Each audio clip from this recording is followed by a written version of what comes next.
केन्द्र नेपालको आयोजना र सूर्यविनायक नगरपालिकाको समन्वयमा प्रगति समीक्षा तथा सार्वजनिक सुनवाई कार्यक्रम आयोजना गरेका छौँ। आजको कार्यक्रममा म सर्वप्रथम मञ्च आसनको लागि चाहन्छु। म सर्वप्रथम यस कार्यक्रममा सभाध्यक्षको आसन ग्रहण गरिदिनु हुन राष्ट्रिय सञ्चार केन्द्र नेपालका अध्यक्ष केशव कुमार आचार्यजीलाई हार्दिक अनुरोध गर्दछु। त्यसै गरी आजको यो महत्त्वपूर्ण कार्यक्रममा प्रमुख अतिथिको आसन ग्रहण गरिदिनु हुन यस वडाका वडा अध्यक्ष पुष्पराज रश्मिज्यूलाई हार्दिक अनुरोध गर्दछु। त्यसै गरी म सूर्यविनायक नगरपालिका कार्यपालिका सदस्य सावित्री मिश्रज्यूलाई अतिथिको आसन ग्रहण गरिदिनु हार्दिक अनुरोध गर्दछु। त्यसै गरी म वडा सदस्य अञ्जना नेपालीज्यूलाई अतिथिको आसन ग्रहण गरिदिनु हार्दिक अनुरोध गर्दछु। त्यसै गरी म वडा सदस्य विक्रम तामाङज्यूलाई पनि अतिथिको आसन ग्रहण गरिदिनु हार्दिक अनुरोध गर्दछु। आफ्नो शब्दद्वारा स्वागत गरिदिनु हुन र विषयमाथि प्रकाश पारिदिनु हुन हाम्रो संस्था राष्ट्रिय सञ्चार केन्द्र नेपालका उपाध्यक्ष पुष्पराज बोराज्यूलाई हार्दिक अनुरोध गर्दछु। हाम्रो वडा हाम्रो आवाज नारासहित आयोजित यस वडा स्तरीय सार्वजनिक सुनवाई कार्यक्रम जो यो सूर्यविनायक नगरपालिकाको 8 नम्बर वडामा भइरहेको छ, यस कार्यक्रमको अध्यक्षता ग्रहण गरिरहनुभएका राष्ट्रिय सञ्चार केन्द्रका अध्यक्ष पेशल आचार्यज्यू र मूलभूत रूपमा आजको यस कार्यक्रमका प्रमुख व्यक्तित्व यसै वडाका वडा अध्यक्ष पुष्पराज बस्नेतज्यू, वडा सदस्यज्यूहरू, वडा सचिवज्यू, यसै गरी यसै वडामा कार्यरत कर्मचारी साथीहरू, असै साहेब, त्यसै गरी अघि उद्घोषकले यहाँ ड्यास्कल गर्नुभएका विभिन्न राजनीतिक दलका प्रमुख तथा प्रतिनिधिहरू, पत्रकार महासङ्घ भक्तपुरका अध्यक्ष सुन्दर शिल्पकार लगायत पत्रकार साथीहरू, राष्ट्रिय सञ्चार केन्द्रका साथीहरू र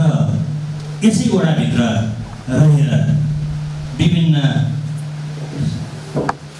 आफ्नो हिसाबले आफ्नो रुचिका हिसाबले यो वडालाई समृद्धिको मार्गमा डोर्याउन विभिन्न संस्थामा आबद्ध रहनुभएर विभिन्न तबकामा रहनुभएका सबै आदरणीय विशिष्ट र विशेषतः यस वडामा रहनुभएका र यहाँ सहभागी हुनुभएका सम्पूर्ण आदरणीय वडावासी ज्यूहरू, यहाँहरू सबैलाई म यो कार्यक्रममा हार्दिक स्वागत व्यक्त गर्न चाहन्छु।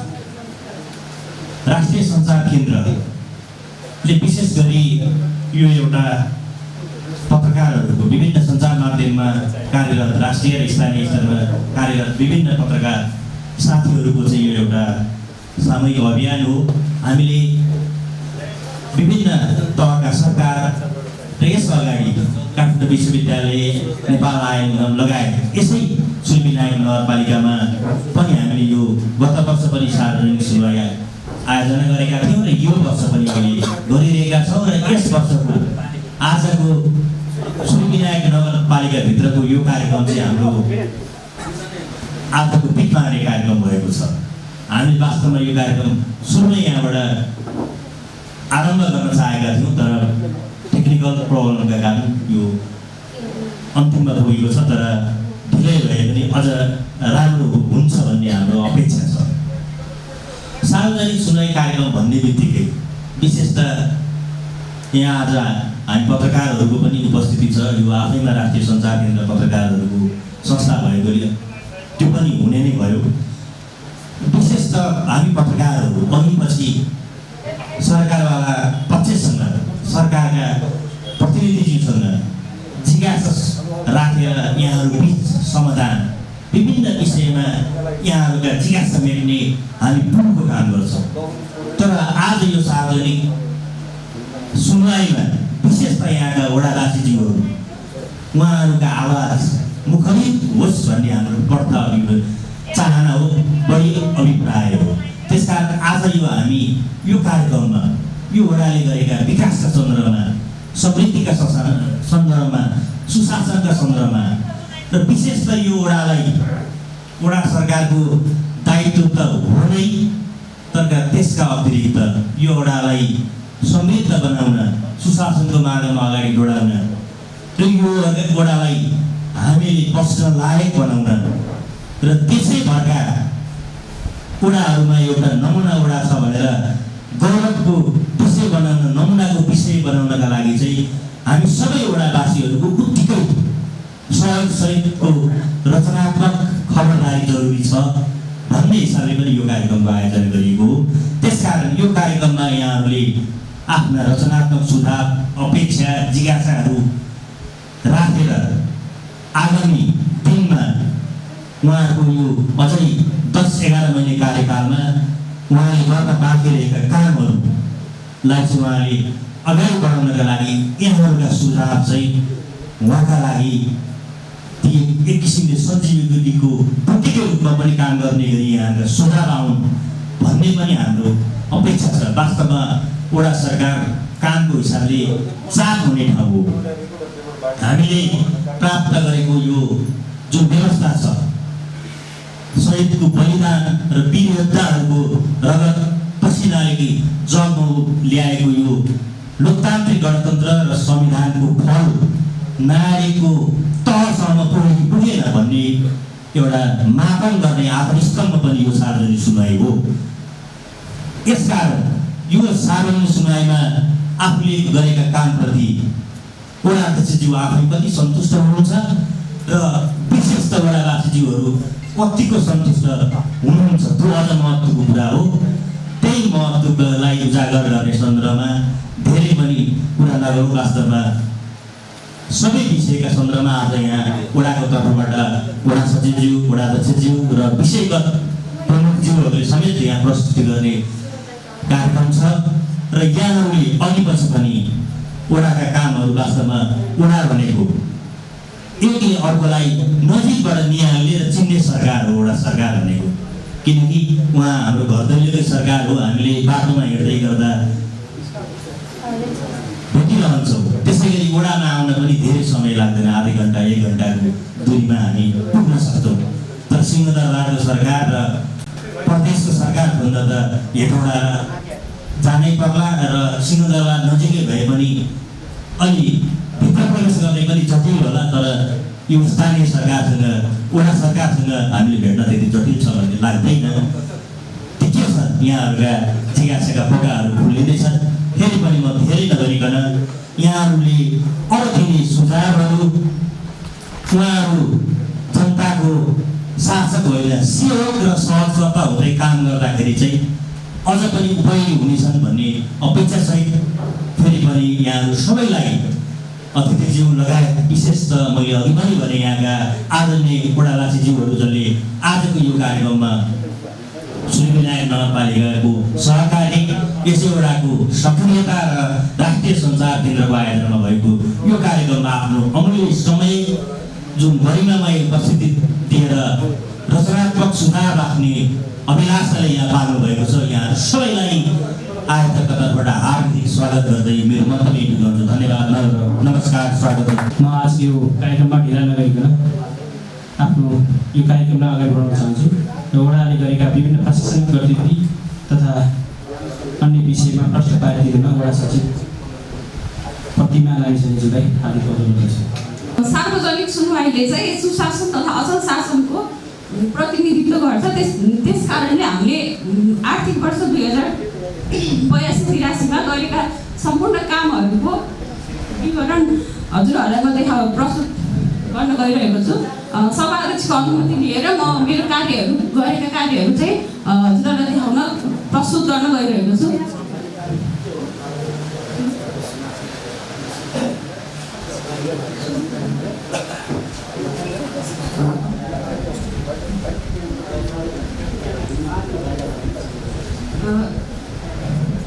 2082 साल 4 महिना 1 गतेदेखि 2082 साल 83 साल जेठ महिना 31 गतेसम्म हाम्रो वडाबाट विविध सिफारिस गरिएको छ, जसमध्ये घरबाट सिफारिस 1552, चार जिल्ला सिफारिस 841, नाता प्रमाणित 83 वटा, नागरिकता सिफारिस 272 वटा, त्यसै गरी घटना दर्ता प्रतिलिपि सहित नयाँ तथा प्रतिलिपि सहित 967 वटा, स्थलगत सरजमिन नाता हक्कानी नाता प्रमाणित, त्यसै गरी नामसारीहरू लगायतका विविध सिफारिसहरू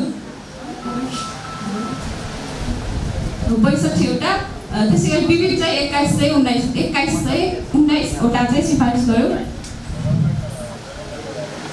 त्यसै गरी वडा कार्यालयबाट हुने पञ्जीकरण तथा व्यक्तिगत घटना दर्ता अन्तर्गत जन्म दर्ता 593, मृत्यु दर्ता 69वटा, बसाइ सराई 223वटा, विवाह दर्ता 65वटा, त्यसै गरी सम्बन्ध विच्छेद 19वटा गरी जम्मा 967वटा घटना दर्ता गरेका छौँ।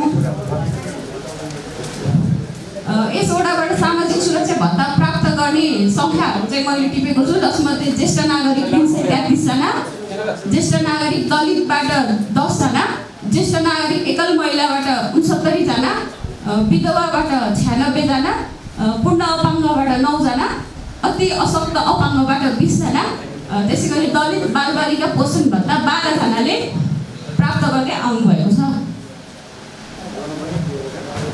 राजस्व सङ्कलन आर्थिक वर्ष 2081-82 मा चाहिँ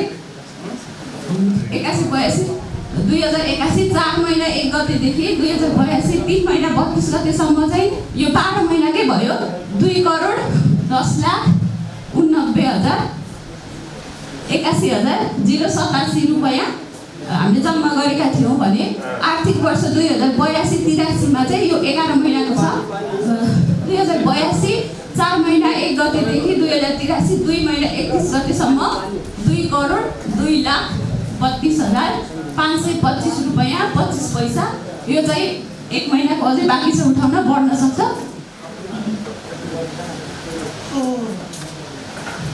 अब त्यसै गरी यो आर्थिक वर्ष 82-83 मा वडा कार्यालयको स्तरोन्नति के गर्यो भनेर म हजुरहरूलाई जानकारी दिन गइरहेको छु। वडा कार्यालयको भवन विस्तार गरी छुट्टै कार्यकक्ष विभाजन गरिएको छ। कृषि तथा पशुपन्छी विकास उपशाखाबाट कृषि तथा पशुपन्छी सम्बन्धी सेवा प्रवाह वडा कार्यालयबाट प्रदान गरिँदै आएको छ। यो चाहिँ पुस 1 गतेदेखि हामीले 2 जना कर्मचारी कृषितर्फ प्रतिभा पौडेल र भेटनरीतर्फ सुनिल भुजेललाई यस वडामा नियुक्ति गरी पठाएर हामीले सेवा प्रवाह गर्दै आएका छौँ। त्यसै गरी बालमैत्री स्थानीय शासन घोषणाको लागि वडा स्तरीय सूचक पूर्ण गर्नका लागि अन्तिम चरणमा पुगेको छ। सेवाग्राहीहरूलाई प्रतीक्षा गर्नको लागि प्रतीक्षालयको व्यवस्थापन गरिएको छ। तल हामीले बेन्चहरू राखेर प्रतीक्षा गर्नलाई चाहिँ राखेका छौँ। त्यसै गरी स्तनपान कक्ष निर्माण गरिएको छ। त्यसै गरी सिसिटिभी जडान गरिएको छ।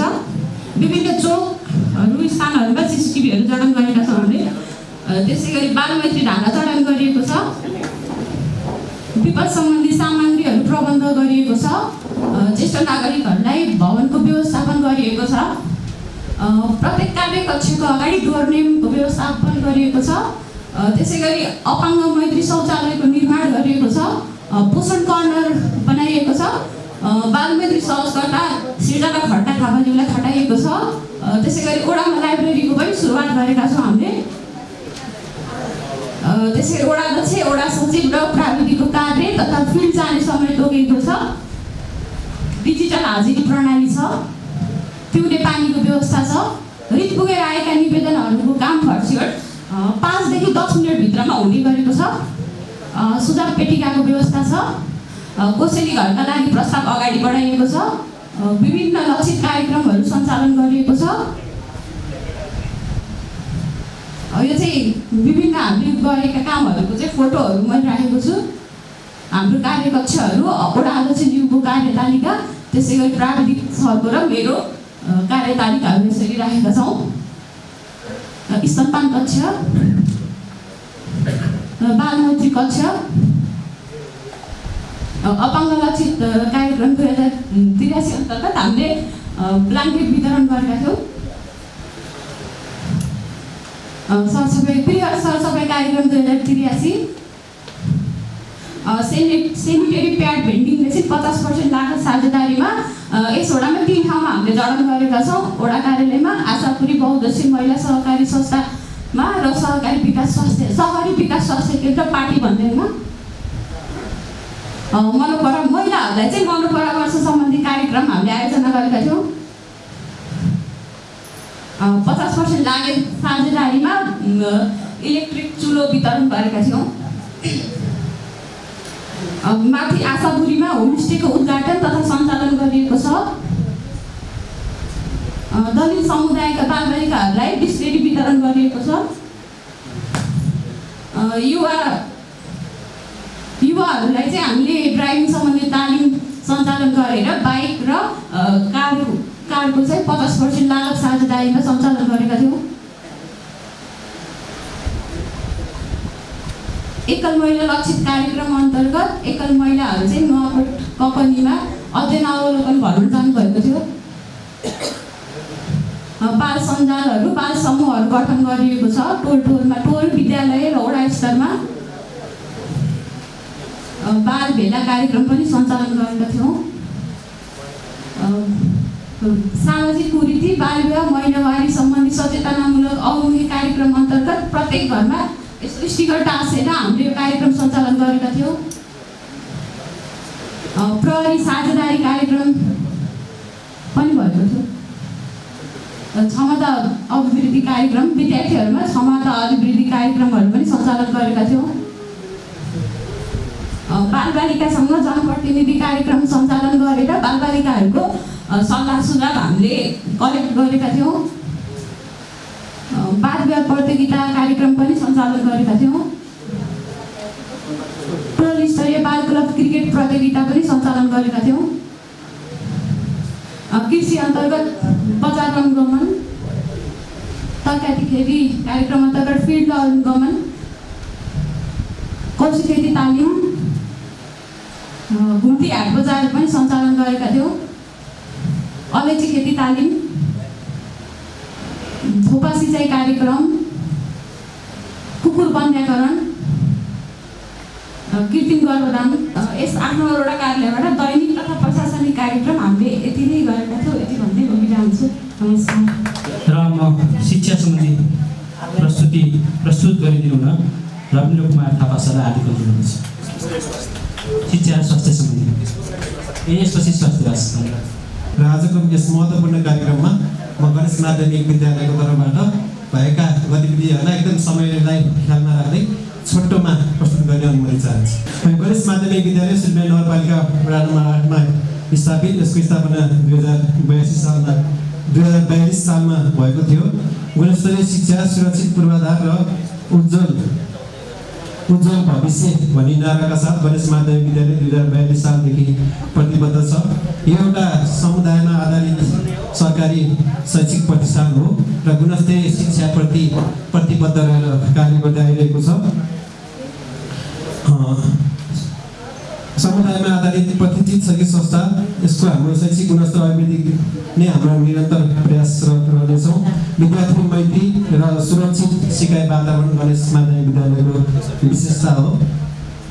भौतिक पूर्वाधार अन्तर्गत गणेश माध्यमिक विद्यालयको दोस्रो पनि जग्गामा अहिले 21 कोटी सुविधा सम्पन्न एसियाली विकास ब्याङ्कको सहयोगमा भवन तयार भएर पठन पाठन सञ्चालन भइसकेको छ।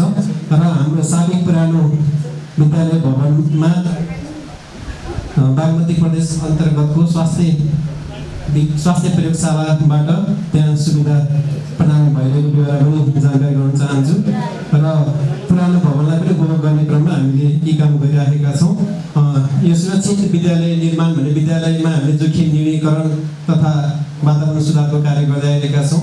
त्यस अन्तर्गत सिलगढी नगरपालिका वडा नम्बर 8बाट यस आवामा 4 लाख र थप पहिरो नियन्त्रणको लागि भनेर रिटेनिङ वालको लागि 15 लाख विनियोजित भई कार्य सम्पन्न भइसकेको छ। यसले विद्यालयलाई अझै सुरक्षित र व्यवस्थित वातावरण बनाउनको लागि पनि सहयोग गरिरहेको छ। त्यस्तै खेलकुद तथा अतिरिक्त क्रियाकलापलाई पनि हामीले विशेष महत्त्वका साथ अगाडि बढाएका छौँ। अहिले हामीसँग दोस्रो पनि जग्गामा विद्यालय भवन सँगसँगै पर्याप्त खेल मैदान रहेको छ, जसले गर्दा खेल मैदान फराकिलो। त्यस्तै खेलकुद र सहपाठ्यक्रम गतिविधिलाई चाहिँ हामीले उपयुक्त ठानी कार्यान्वयन गरेका छौँ। यसले विद्यार्थीहरूको शारीरिक, मानसिक र सामाजिक विकासमा सहयोग पुर्याइरहेको छ। विद्यार्थी सङ्ख्या वृद्धि अन्तर्गत हाम्रो विद्यालयमा अहिले विद्यार्थी भर्ना दर बढ्दै गइरहेको छ। विद्यार्थी सङ्ख्या वर्षी नै बढ्दो क्रममा रहेको छ, जसको कारण भनेको अभिभावकप्रतिको विश्वासमा वृद्धि, गुणस्तरीय शिक्षाप्रतिको आकर्षण, सुरक्षित र व्यवस्थित वातावरण तथा आधुनिक र सुविधा सम्पन्न पूर्वाधार हामीले लिएका छौँ।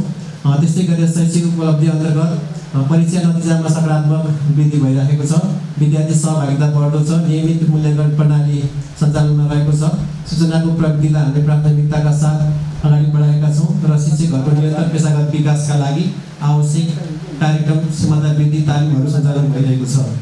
त्यस्तै गरेर भविष्यका लक्ष्यहरू अन्तर्गत गणेश माध्यमिक विद्यालयको प्रतिबद्धता भनेकै पहिलो नम्बरमा गुणस्तरीय शिक्षा, त्यस्तै प्रविधि मैत्री शिक्षण, सुरक्षित विद्यालय, उत्कृष्ट सिकाइ उपलब्धि र अनुशासित र सक्षम नागरिक उत्पादन नै हाम्रो लक्ष्य रहेको छ। त्यस्तै गणेश माध्यमिक विद्यालयमा अहिले पनि हामीसँग यहाँ छुट्टीका कुरा म दुईवटा राख्न चाहन्छु।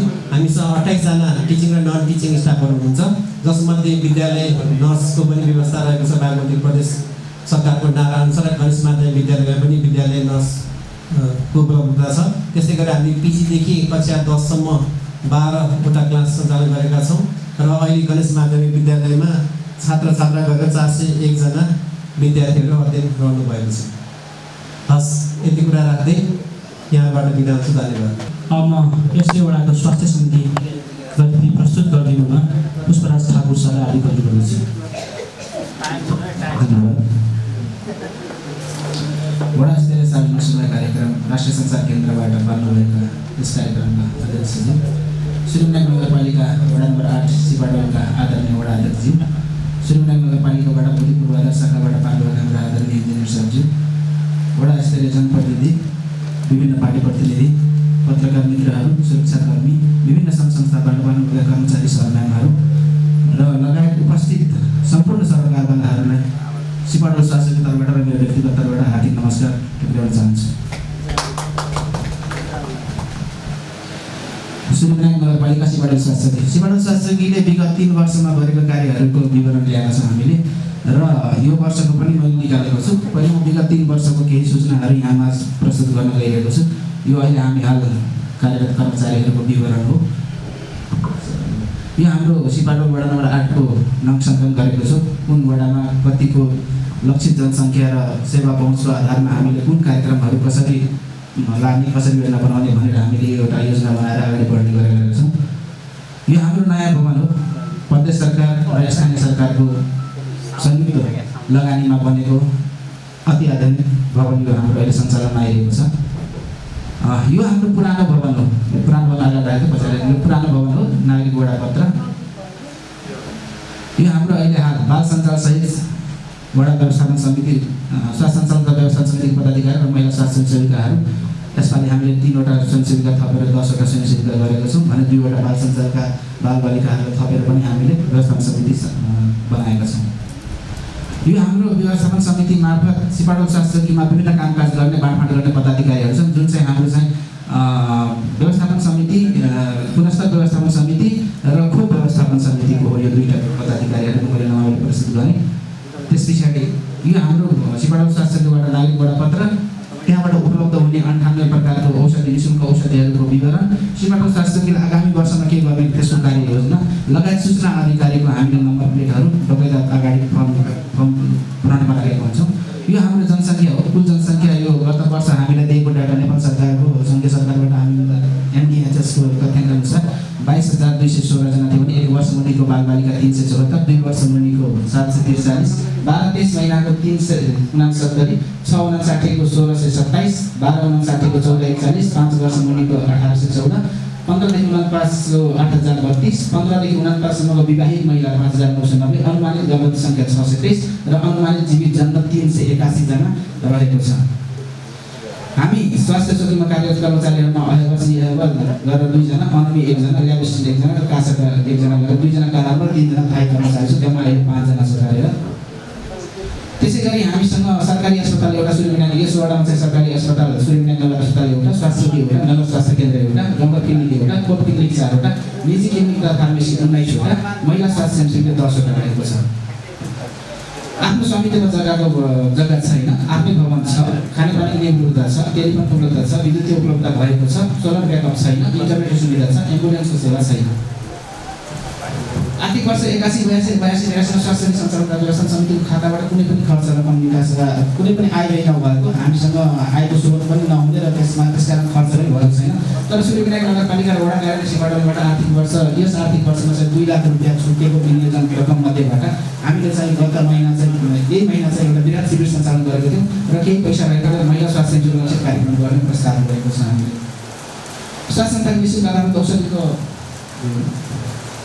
यो हाम्रो स्टोर हो, हामीसँग औषधि मौजदात हुन्छ हाम्रो संस्थामा। त्यस पछाडि हाम्रो सेवा कक्षहरू हो। सुरुमा हाम्रो ल्याब छ, त्यस पछाडि खोप कोठा हो, ओपिडी कोठा हो।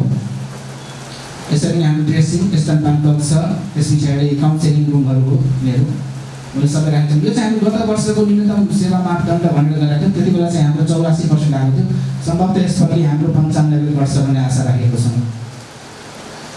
यो गत वर्ष 3 वर्षको छ। सेवा जम्मा सेवा गराएको 4212, 4566, 4432, महिला 2442, 2693, 2614, पुरुष 1770, 1873, 1818। त्यसमा त्यो खोपको विवरणहरू हो। बीसीजी एफएफपी पोलियो जसरी लगाएको छ मैले तथ्याङ्क सुनाउनु पर्दा यहाँ साथीहरूलाई। त्यस पछाडि हाम्रो यो पनि तथ्याङ्क जन्मदेखि 2 महिना चलिएको उपचार सङ्ख्या 59 महिनाको जम्मा 106, 121 र 135 जनाले सेवा लिनुभएको छ। त्यसरी नै परिवार नियोजनको साधन वितरणमा चाहिँ 34, 42, 46 छ। परिवारमा अस्थायी साधन चाहिँ 161, 214, 285 छ। पहिलोपटक गर्भ जाँच गर्ने महिला सङ्ख्या 52, 35, 42, 4 पटक गर्भवती जाँच सङ्ख्या 27, 23, 24, सुत्केरी पश्चात घरबेर जाँच सङ्ख्या 72, 52, 55, आइरन तथा क्याल्सियम खाने चक्की वितरण गर्ने सङ्ख्या 37, 28 र 34। त्यसरी नै भिटामिन वितरण गरेको गत आर्थिक 2 वर्षको चाहिँ सुरुमा चाहिँ 102%, 104% र 97% सङ्ख्या भन्दाखेरि 2741, 2954 र 3102 जनाले जुकाको औषधि खानु भएको छ। भिटामिनले खाएको छ भने जुकाको औषधि 2455, 2672, 2820। वृद्धि अनुगमन बालबालिकाको हामी वृद्धि अनुगमन गर्छौँ। वृद्धि अनुगमन गर्दाखेरि हामीसँग बालबालिकाको जनसङ्ख्याको आधारमा लक्ष्यानुसारको प्राप्ति चाहिँ 37%, 41% र 49% भएको छ। त्यसै गरी क्षयरोगको बिरामी सङ्ख्या 13 छ। यो वर्ष चाहिँ 24 जना छ हाम्रो जम्मा। महिला स्वास्थ्य सेवाबाट पाएको जनसङ्ख्या भएको छ 3228 जनाले महिला स्वास्थ्य सेवाबाट सेवा पाउनु भएको छ। त्यसै गरी हामीसँग टप 10 डिजिज बढी रोगीहरू कुन आउनुहुन्छ हाम्रो स्वास्थ्य संस्थामा आउने बिरामीहरूको दरमध्ये सबभन्दा पहिले चाहिँ पेटको समस्या लिएर आउनु 408 जना हुन्छ। त्यसैगरी टाउको र चोटपटक लाग्ने 256 जना, श्वास प्रश्वास सम्बन्धी 251 जना, ज्वरो 197 जना। अब जुकाको औषधिहरू पेट सम्बन्धी समस्या 193 जना, अब डायरिया पखाला 177 जना, रुगाखोकी मर्की 163 जना, हाई प्रेसरको 126, छाला सम्बन्धी 111, कानको 104 र मधुमेहको 101 जना। यी 10 जना रोगीहरू चाहिँ बढी मात्रामा हाम्रोमा आउनुहुन्छ। त्यसै गरी यो हाम्रो पूर्णकोप घोषणाको छ सर। पूर्णकोप घोषणा हामी प्रत्येक वर्ष गर्छौँ। हामीले यो घर घरमा गएर कुनै बच्चा खोप लगाउन छुटेको छ कि छैन भनेर हामीले खोजेर घर घरमा गएर बच्चा खोप लगाएर हामी पूर्णकोप गर्छौँ।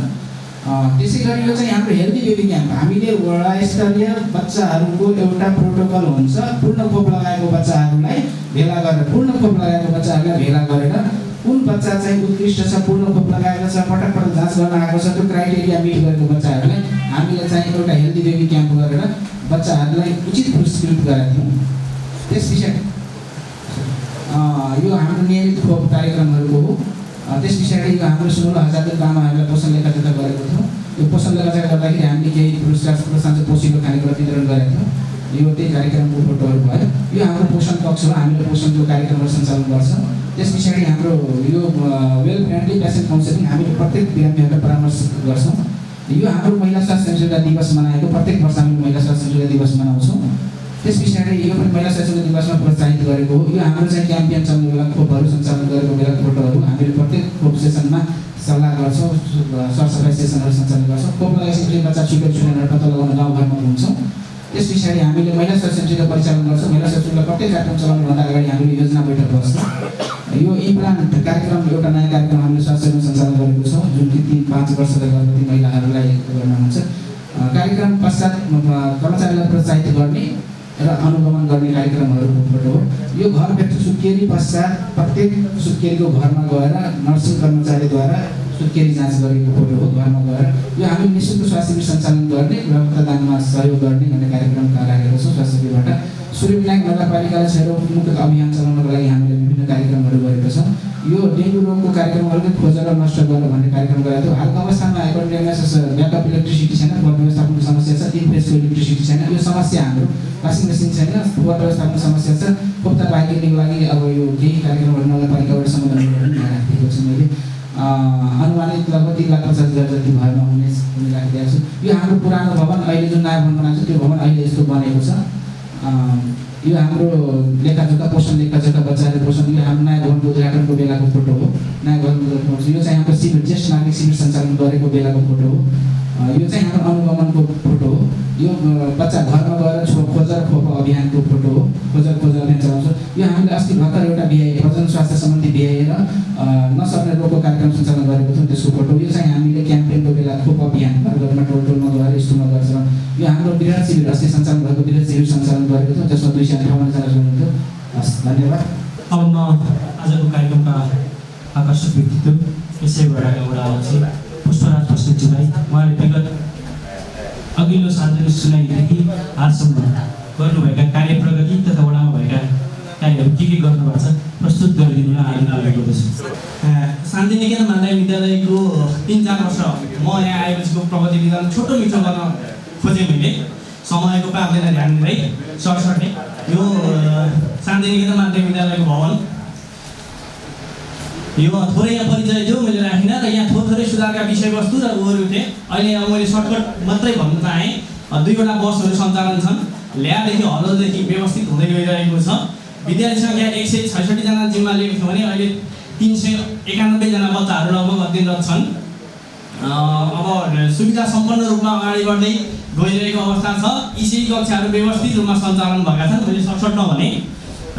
त्यस कारणले हामी जम्मा 26 जना शिक्षक स्टाफहरू छौँ। सबै गरेर मैले भने टाइमलाई मैले ध्यान दिएर चाहिँ यसलाई धेरै व्याख्या गर्न चाहिनँ। केही सिक्त अहिले गरिदिनु पनि म हार्दिक अनुरोध गर्छु र म अब वडा अध्यक्षज्यूलाई अगाडि हार्दिक अनुरोध गर्छु। सम्पूर्णमा हार्दिक नमस्कार। सर्वप्रथम त यो कार्यक्रम आयोजक र तपाईँ सम्पूर्णलाई हार्दिक धन्यवाद दिन चाहन्छु र यहाँ उपस्थित हुनुभएका आसन ग्रहण गर्नुमा सम्बोधन गर्नुभएका सम्पूर्ण आदरणीय अग्रज व्यक्तित्वहरूलाई हार्दिक अभिवादन गर्न चाहन्छु। निश्चय पनि यो सार्वजनिक सुनवाई मार्फतबाट हामीले वडामा भएका दिगो विकास लक्ष्य अनुरूपका विकासहरूका कुराहरूमा उजागर गर्न हामी उपस्थित भएका छौँ र पूर्वाधारबाट सुरु गर्न गइरहेको छु र धेरै कुरा पूर्वोक्ता साथीहरूले लेखिसक्नु भएको छ। यो विकास भन्ने कुरा जनप्रतिनिधि एक्लैले नभइकन समग्र कर्मचारी साथीहरू, स्वास्थ्य क्षेत्रमा लागेका कर्मचारी साथीहरू, शिक्षा क्षेत्रमा लाग्नुभएका कर्मचारी लगायत सम्पूर्ण व्यक्तिहरू र यो समग्र वडावासीहरूको सकारात्मक सोच र ऊर्जाले मात्र एउटा समग्र वडा विकास हुन्छ भन्ने कुरालाई उजागर गर्दै यो धेरै कुराहरू अगाडि बढ्नु र यो सडक निर्माणहरूको कुराहरू पक्की पुलहरू बनेका छन्। जनसहभागिताको मोडलमा सामुदायिक भवनहरू बनेका छन् र यसलाई अगाडि बढाउन चाहन्छु। 60-40 का सफल उदाहरणहरू पनि हामीले प्रस्तुत गरेका छौँ। त्यसै गरी यो आदर्श वडा कार्यालयको बाटो 12 किलोमिटर भएछ, रङ भएको छ त्यो इन्फर्मेसनमा। 12 मिटरको बाटो भन्नु पर्यो, 12 किलोमिटर भएछ। त्यसमा कागजपत्र भएको छ र यो वर्ष हामीले पूर्णता गर्ने, यो भिड छोडेर चाहिँ पूर्णता गर्ने प्रतिबद्धता गरेका छौँ। पोलिस पार्टी सडकको पनि यो वर्ष हामीले काम गरिरहेका छौँ र हिजो भर्खर मात्र बागमती प्रदेशबाट बजेट विनियोजित भएको छ। त्यसमा समपूरक बजेट अन्तर्गत टिप्पणी पार्टीदेखि चौकुसँग 2 करोड बजेट विनियोजित भएको पनि यो गरिमामय सार्वजनिक सुनवाईमा म जानकारी गराउन चाहन्छु। इतोबित चुनौती मार्गमा हामी निर्वाचित भएर आउँदाखेरि सङ्घीय सरकारको बजेट चलिरहेको थियो र पछिल्लो क्रममा हामीले सरसफाइ गर्नुभन्दा बाहेकका कामहरू गर्न सकेका छैनौँ। बजेट अभाव छ र हामीले पहल पनि गरिरहेका छौँ र त्यो अवस्थाले अगाडि बढिरहेको छ। यस हिसाबले सूर्यविनायक नगरपालिका वडा नम्बर 8 मा मापदण्ड पुगेका 4 metre, 6 metre, 8 metre, 10 metre, 12 metre र 14 मिटरसम्मका बाटोहरू पूर्ण रूपमा कालोपत्र, आंशिक रूपमा कालोपत्र, ढलान र स्तर उन्नतिका गतिविधिहरू भएका छन् र यसै बिचमा चाहिँ 74 साल पछाडि 4वटा निर्वाधाधीन अवस्थामा पुगिरहेको छ, 3वटा ट्रस्टको बनिसकेको यहाँहरूमाझ जानकारी दिन चाहन्छु। त्यसै गरी सामाजिक पुँजी विकास, सामुदायिक भवन निर्माण र स्थल उन्नतिको कामहरू हामीले गरेका छौँ। टोल सुधार समितिका भवनहरू र सामुदायिक भवनहरू बिगाउँ लगायतका परोपकार सुन्दरी सूर्यनारायण गणेश मन्दिरमा सामुदायिक भवन र गम्बो डाँडामा सामुदायिक भवनहरू बनिसकेको अवस्था छ। अगाडि बढ्नु त्यो अघि प्रस्तुतकर्मीले भनिसक्नु भएको छ। आधारभूत स्वास्थ्य चौकीको हामीले पाठ्यबन्दमा व्यवस्थापन गरेका छौँ र वातावरण र पूर्वाधार सँगसँगै अगाडि बढ्नुपर्छ भन्ने लक्ष्यका साथ हामी अगाडि बढेका छौँ र हाम्रो लक्ष्य भनेको अपूर्ण पूर्वाधारहरूलाई चाहिँ पूर्णता दिएर अगाडि बढ्ने कुराहरू र आफ्नो स्लाइडमा जानु।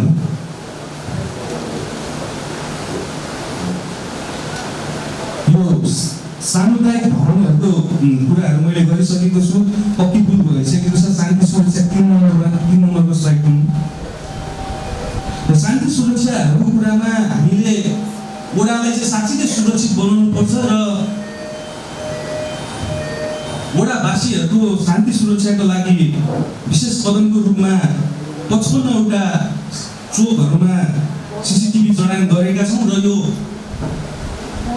व्यक्तिगत गोपनीयताको हकलाई कुञ्चित नहुने गरेर त्यसको CCTV फुटेज हेर्ने व्यवस्था चाहिँ जगाती चौकी, महानगर प्रहरी चौकी जगातीलाई त्यसको ह्यान्डओभर गरेका छौँ र सँगसँगै प्रहरी चौकी पनि हाम्रोमा जगातीमा, डोलेश्वरमा र आशापुरी 3 ठाउँमा र गणेश मन्दिरमा शुद्ध व्यवस्थापन गरेर 4 ठाउँमा चाहिँ शान्ति सुरक्षाको लागि हामीले पहल गरेर त्यसलाई व्यवस्थित गर्ने। हुन त नेपाल सरकारबाटै प्रहरीको व्यवस्थापन हुन्छ, तर त्यसमा भइपरि आउने कुराहरू धेरै कुराहरू हामीले व्यवस्थित गरेका छौँ। भाद्रमा भएको आन्दोलनबाट क्षेत्रविशेष र ध्वस्त भएका चौकीहरूको पुनर्निर्माण यहाँका उद्योग व्यवसायी, समाजसेवी, दिग्गज व्यक्तित्वहरू र नगरपालिकाको सहयोगबाट हामीले पुनर्निर्माण गरेका छौँ। सँगसँगै यो शान्ति सुरक्षा, सडक व्यवस्थापन र सुशासनमा अधिकतम IT को प्रयोग गर्नुपर्छ भनेर हामी लागेका छौँ। गुनासो पेटिकाका कुराहरू गरिरहेका छौँ र चुनौती सफ्टवेयर लगायतका वडाको बसभन्दा बाहिर रहेका कुराहरूले गर्दाखेरि हामीले अपेक्षित सेवा दिन सकिरहेका छैनौँ। यसमा सङ्घीय सरकारबाट सञ्चालनमा ल्याएका सूत्र लगायतका सफ्टवेयरका कुराहरू र सँगसँगै हामीले आफ्नो वडाको पर्सनल अथवा वडाको वेबसाइट सञ्चालन गर्न नसक्दाखेरि जति सूचना हामीले दिनुपर्ने थियो त्यो हामीले दिन सकिरहेको छैन। हामी धार्मिकमा छौँ। धार्मिक सम्पदा संस्कृति, धार्मिक संस्कृति भनेको अहिले भौतिक संरचना सँगसँगै अभौतिक इन्ट्यान्जिबल प्रपर्टिजको पनि कुरा आइरहेको छ। संसदमा पनि यो कुरा तपाईँले सुनिरहनु भएको छ होला। त्यो अभौतिक सम्पदा भनेको हाम्रो भाषा, हाम्रो भेष, हाम्रो संस्कृति, हाम्रो रहन सहनदेखि हरेक कुराहरू चाहिँ त्यो दैनिक रूपमा जोडेका विषयवस्तु हुन्। यसमा हामीले पार्टी पुनर्निर्माण र निर्माण गर्नेदेखि लिएर क्रियापुत्री भवन, गुम्बा, घ्याङ निर्माण, बुद्ध पार्क निर्माण, लोसार पर्वलाई पुनः जागरण गराउने कुरा, श्रावणी मेला, आशापुरी र डोलेश्वरलाई व्यवस्थापन गर्ने कुरा र चन्द्रविनायक, दक्षिणकाली जस्ता मन्दिरहरूलाई स्तर उन्नति गर्ने कुरा, दम्पु, धिमे र अरू सांस्कृतिक सामग्री समूहलाई हस्तान्तरण गर्ने कुरा यहाँहरूमा पस्केका छौँ र यो मागको आधारमा धेरै भएको कुरा म यहाँ जानकारी गराउन चाहन्छु। र यो सम्पदा र संस्कृतिको कुरामा एउटा चुनौतीको विषयवस्तु पौराणिक र पुराना चलन चल्तीका नामहरू हराउँदै गएको भन्ने गुनासो आइसके पछाडि सूर्यनारायण नगरपालिकाले टोल सुधार समितिहरू गठन गर्दाखेरि कम्तीमा पनि 25 घरधुरी कायम गरेर पौराणिक र परम्परागत नामलाई चाहिँ प्रोत्साहन गर्नुपर्छ भनेर अहिले हामीले नयाँ कार्यविधिका साथ अगाडि बढेका छौँ। र धार्मिक सम्पदामा सिपाडोको सान श्री केदारनाथको श्री डोलेश्वर महादेव, श्री सूर्यविनायक गणेश मन्दिर, श्री आशापुरी महादेव मन्दिरलाई हामीले पूर्वाधार विकासदेखि प्रचारात्मक हिसाबले अगाडि बढिरहेका छौँ। र केदारनाथको श्री डोलेश्वर महादेव चाहिँ सिपाडोको मात्र नभइकन, नेपालको मात्र नभइकन अन्तर्राष्ट्रिय स्तरमा ख्याति प्राप्त भएको हुँदाखेरि यसको स्लाइड चाहिँ मैले छुट्टै बनाएको छु। यो स्लाइड चाहिँ तपाईँहरूमा राख्ने अनुमति चाहन्छु। तर अहिले 5 नम्बरको वन वातावरण व्यवस्थापनमा लग्नको लागि मैले प्राविधिक साथीलाई अनुरोध गरेँ। वन वातावरणको क्षेत्रमा टौडलछा सामुदायिक वनलाई पार्क र पर्यावरणसँग जोड्नको लागि जुन सामुदायिक वनले एउटा सपना बोकेर दिगो विकासको लक्ष्य अगाडि बढाउँदै डिपिआर गर्नुभएको छ, त्यो डिपिआरलाई हातमा हात साथमा साथ दिँदै हामी अगाडि बढेका छौँ। बागमती प्रदेश सरकार र स्थानीय पालिकाले त्यसलाई सहयोग गरेर अहिले स्तरोन्नतिका कामहरू भइरहेको यहाँहरूमा म जानकारी गराउन चाहन्छु। यो नियमित वन जङ्गल खुल्ला क्षेत्र सडक पेटीमा वृक्षारोपणका कार्यक्रमहरू हामीले अगाडि बढाएका छौँ। यसै वर्ष पनि हामीले सरसफाइ वर्ष 2082 भनेर अगाडि बढाएका छौँ। यो पालि हामी धेरै कुरामा पछाडि परेका छौँ। एक त हाम्रो साउनसम्म भदौसँग आर्थिक वर्ष सुरुवातै नभएको जस्तो खाता सञ्चालन हुँदैन। भदौ पछाडि जेन्जी आन्दोलनबाट धेरै कुरा रोकियो। दसैँ तिहार पछाडि हामी काम गर्ने फेरि माहौल बनेको थियो। फेरि यो चुनाव घोषणा भइसके पछाडि फेरि हामी गऱ्यौँ र अहिले हामीले पछिल्लो समय भनेको साँगुरो गरेर ढिलो गरेर चैत वैशाखदेखि नै अलिकति काममा पेस लिएको यहाँहरूमा जानकारी गराउन चाहन्छु। त्यो त्यस अर्थमा पनि हामीले बोकेका लक्ष्यहरूमा पुग्नलाई यो वर्ष अलिक कठिन भएको अवस्था हो। र वन डडेलो सम्बन्धी कार्यक्रमहरू वन उपभोक्ता समितिका साथीहरूसँग छलफल गर्दै सचेतना कार्यक्रम गर्दै वन डडेलोलाई रोकथाम गर्ने आवश्यक कदमहरू हामीले चालेका छौँ। शिक्षाको कुरामा शान्तिनिकेतन र गणेश माध्यमिक विद्यालयका प्रहर र सहायक प्रहरले धेरै कुरा जानकारी गराइसक्नु भएको छ। सँगसँगै सरस्वती आदि डोलेश्वर प्राथमिक विद्यालय, आशापुरी आधारभूत विद्यालय, सँगसँगै विद्यानगरमा हाम्रो कार्यपालिका सदस्य सावित्री मिश्रजीको पहलमा गृहिणी विद्यालय अनौपचारिक शिक्षा केन्द्र पनि सञ्चालन भएर महिला दिदीबहिनीहरू त्यहाँ पढिरहेको म तपाईँहरूमा जानकारी गराउन चाहन्छु। त्यसै गरी यो पालिबाट हामीले सामुदायिक विद्यालयमा पनि आर्टिफिसियल इन्टेलिजेन्स र मेसिन लर्निङ जस्ता अहिलेका आधुनिक कोर्सहरूलाई चाहिँ अगाडि बढाउनुपर्छ भनेर करिकुलममै राखेर चाहिँ एआई र मेसिन लर्निङ जस्ता कोर्सहरू अगाडि बढाउँदैछौँ। स्वास्थ्यको कुरामा धेरै कुरा पुष्पराज ठाकुर सरले भनिसक्नु भएको छ। त्यो सँगसँगै बागमती प्रदेश स्वास्थ्य प्रयोगशाला जुन चाहिँ धुलीखेलमा थियो, त्यो प्रयोगशाला चाहिँ अहिले हाम्रै वडा नम्बर 8 मा अस्थायी रूपमा स्थापना भएको छ र थायी रूपमा चाहिँ 11 करोडको बजेट विनियोजन भएर त्यसको थायी संरचना बढ्ने क्रममा रहेको यहाँहरूमा म जानकारी गराउन चाहन्छु। त्यसै गरी विभिन्न योग केन्द्रहरूसँग नियमित छलफल सहकार्य र सहजीकरण गर्दै योगको माध्यमबाट निरोगी बन्ने अभियानमा पनि हामी हातेमालो गर्दै अगाडि बढेका छौँ। ओपन जिम हामीले गत वर्ष साबिकको 9 नम्बर टौडलमा गरेका थियौँ भने यो पालि हामीले यो वडा कार्यालय आउने गणेश मन्दिरबाट वडा कार्यालय आउने ठाउँमा त्यो एउटा सामुदायिक हरियो भवन छ, त्यहाँ सुरुवात गर्न गइरहेका छौँ। आजबाट त्यो यो इन्स्टलेसनको काम सुरु भइसकेको छ। मानसिक स्वास्थ्य जुन चाहिँ दीर्घ विकास लक्ष्यको 17वटा प्यारामिटरले नभइसके पछाडि अहिले बियोन्ड एसडिजी गोल भनेर चाहिँ युएनले 5वटा बियोन्ड सस्टेनेबल गोल ल्याएको छ, जसले चाहिँ मेन्टल हेल्थलाई चाहिँ बढी फोकस गरिरहेको छ। मानसिक स्वास्थ्यलाई यो उनीहरूले चाहिँ प्रोत्साहन गरिरहेको छ। हामी निर्वाचित भएर आइसके पछाडि मानसिक स्वास्थ्य र तनाव विसर्जन लगायतका अभिमुखीकरण कार्यक्रमलाई चाहिँ हामीले सधैँ टेवा दिँदै आइरहेको पनि यहाँहरूमा म जानकारी गराउन चाहन्छु। र विभिन्न सङ्घ संस्था र हाम्रो आफ्नै पहलमा पनि यो स्वास्थ्य सम्बन्धी शिविरहरू सञ्चालन भएको यहाँहरूमा म जानकारी गराउन चाहन्छु। र युवा महिला सशक्तिकरणमा र सामाजिक विकास, भौतिक विकासले मात्र समग्र वडाको विकास र समग्र वडावासीको विकास हुँदैन भन्ने कुरालाई ग्रहण गर्दै लक्षित कार्यक्रम मार्फत युवा महिला, एकल महिला, बालबालिका र ज्येष्ठ नागरिकहरूको हक हितको लागि सदैव हामीले बजेट व्यवस्थापन गरेर डाइनिङ, बारिस्टा, पाककला, सिप एवं नेतृत्व विकास र आइटी स्किल्सका कुराहरू हामीले अगाडि बढाएका छौँ।